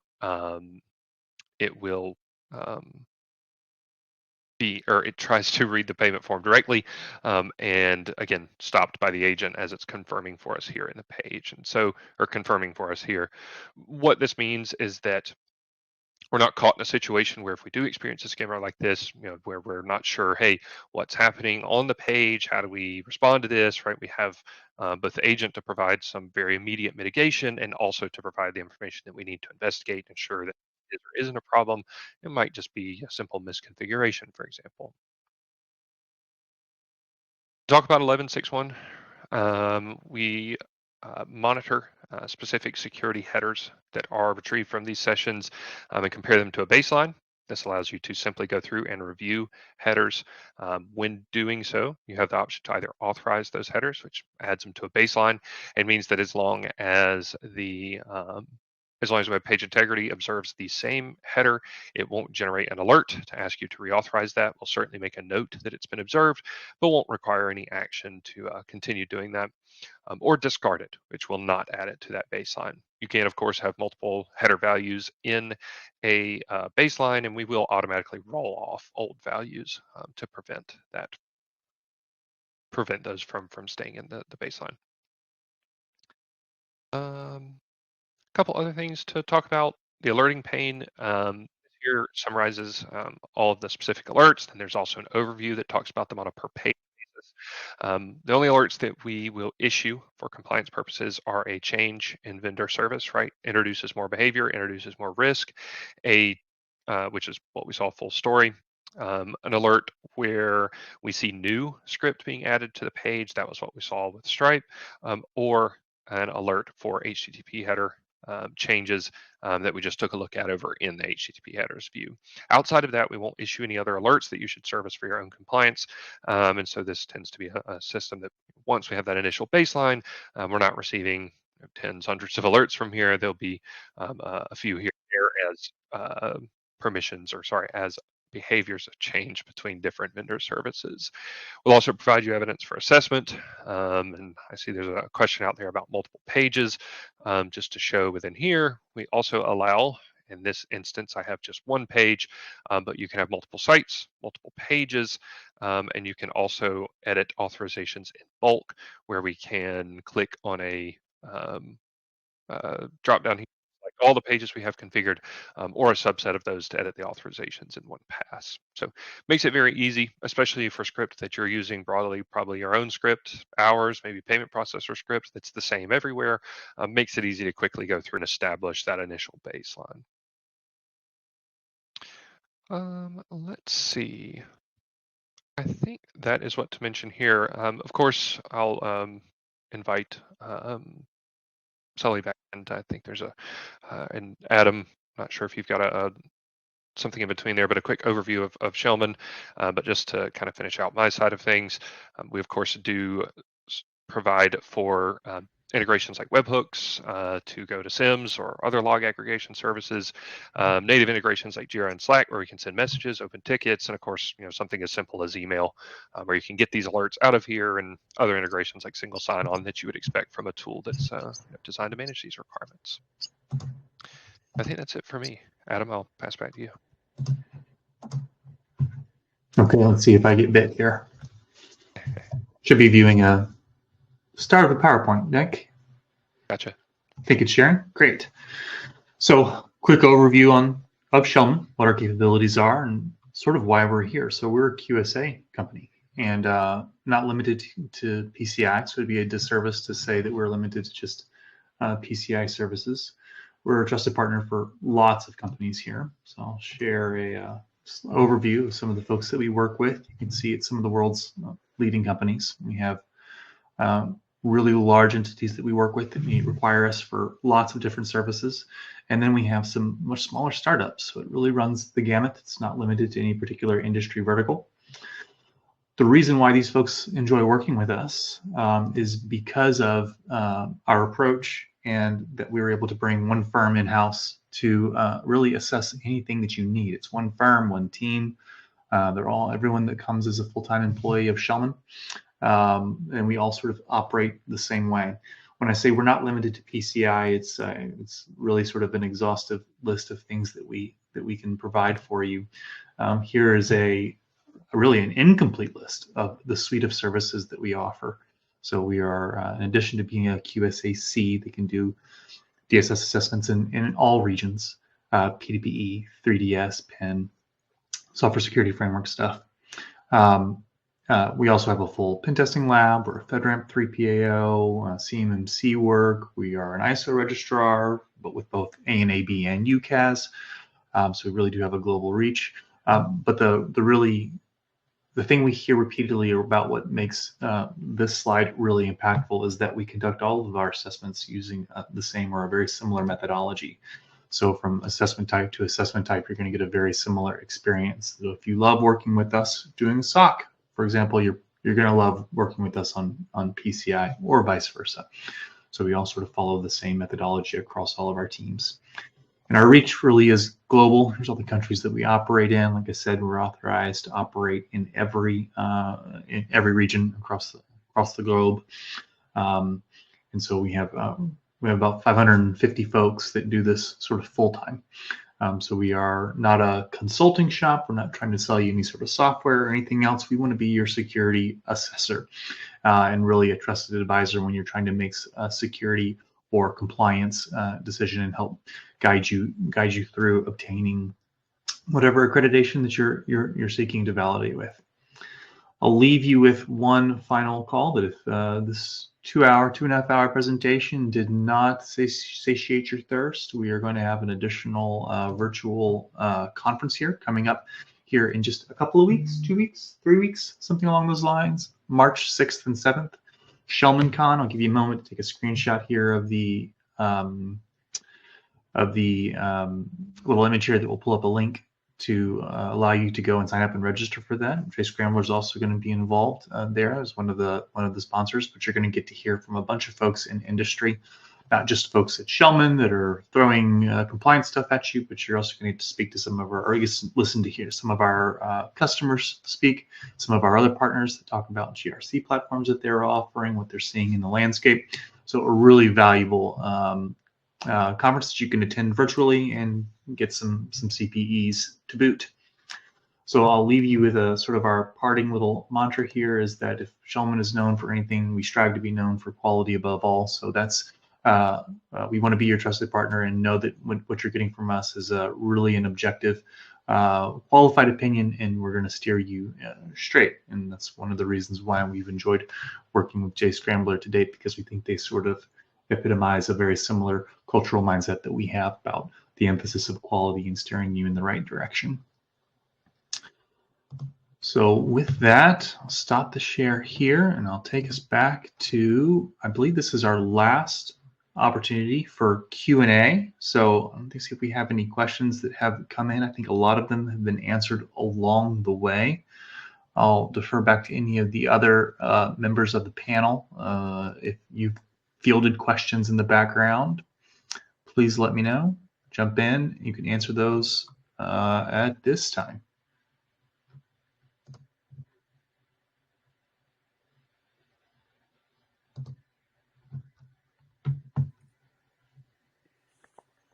I see no new questions coming in. We may have exhausted everyone at this point. 2 hours is a long time to talk about payment page scripts. It took us probably 20 hours to write the 2 requirements, so this is pretty small beer. You asked a great question just before the demo, Adam, and you were talking about going to people in the organization and third-party scripts. One of the ways I thought was one thing I found quite interesting. People would say to me, "Oh, we need this script on the payment page because we get this data from it." So I would say, "Oh, that's really interesting. Can you show me what you do with the data?" And they say, "Oh, we've not analyzed it yet, but we need to have it." So how long has it been there? It's like 4 years, and you've still not used any analysis. And so one of the things I found was quite useful for says like, you really don't need this data. You're not actually using. You'd like to think you might want to do it because we all do that with things. You know, we all buy things like, I don't know, exercise bikes and think, I'd like to be able to get on that, but we don't. Or soldering irons. I'd like to be able to good at soldering. And some people put these tracking things on their websites because when they get around to it, they'd like to be able to use it to get the website working better, but they don't actually do it. Tom, I know that happened masses in healthcare a few years ago with data being sent from healthcare providers into Meta that a lot of the marketing departments didn't even know they were doing at the time. Nope.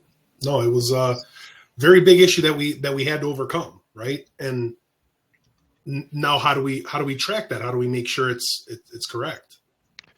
Yeah, I think it's useful. Sorry, go ahead. Sorry, if you want to finish your thought there. No, I'm good. Go ahead. Okay. I was going to say it's a very interesting question that at least has become more common recently. And I think it obviously doesn't just pertain to JavaScript. It's kind of a security question as a whole. Not only what data do we want to have, but what data do we want to make sure that we never have, right? Kind of the opposite question. And obviously that these scripts can be a way to, like you said, John, to generate data that we, at the end of the day, if we're not using, do we want to retain it, right, and retain the risk for it? Or do we want to make sure that we never retain that data, that we do not have these certain classes of information, right? And I think it's very important, not only for this discussion, I mean, you know, what kind of data do we actually want to take out of the client session? I mean, you're taking information straight off their machine in this, in the, like the example that you've given there, John. And so, you know, do you need this data? When should it be destroyed, right? I think 5 or 6 years ago when I was doing security assessments, it was almost always when you would ask someone, what's your data destruction policy? What's your retention policy? We don't have one. We keep things forever. And you go, ooh, you know, and that's not the best. Pedro. Yeah, I think it's you bring an interesting thought, John, on whether the companies really need the data they are collecting. In reality, what we have been seeing for the last like 2-3 years is that you would have hoped that the 2 requirements would make people think about what to include on their payment pages and bring down the overall number of scripts. But what we have been seeing is the exact opposite of that. As you know, like the world economical situation is pressing companies to, you know, to squeeze a little bit more of that orange and to bring more revenue. And often people, I'm not sure who, like it might not be the developers themselves, but maybe like the marketing departments, the business leadership departments, they their way of trying to squeeze a little bit more out of their orange is just to bring more scripts to the payment page to be able to tell what to almost guess what the buyer is thinking, and how can they realize how to bring that person back. But whether they are actually using their information, that's a very interesting question. We might not know the answer for that. Another question that you could ask is, what are other scripts potentially collecting without the website owner even knowledge that that is taking place? I mean, Jeffrey's demo, he touched upon, scripts collecting information more than what you would expect those scripts to be collecting. So the first step is knowing that they're collecting something. And you don't even ask if they're using that information. They shouldn't be collecting that information in the first place. But that's a different question, isn't it?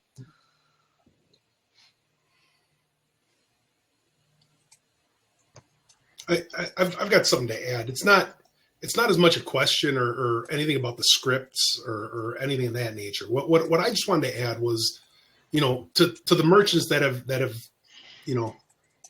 have stuck through these last 2 and almost a half hours. Keep in mind, we've got a lot of PCI experience, not only on the panel but in the room, I'm sure. But I've seen, PCI shift and change quite a bit over the years, right? Generally, what I see is, they may pull these requirements back, but at some point we'll see them again in the future. So I right now it's not in the SAQA. I think it's a safe bet to say that it's going to end up being reworded and re-added. So this isn't something we need to take focus off of. I think essentially what we've done is just buy a little time, possibly, to get some of these implemented.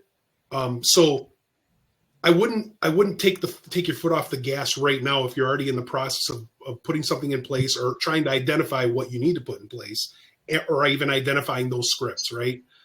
Now's not the time to take your foot off the gas, because I have an inkling that we're going to see this back, a little different wording. I want to jump in there.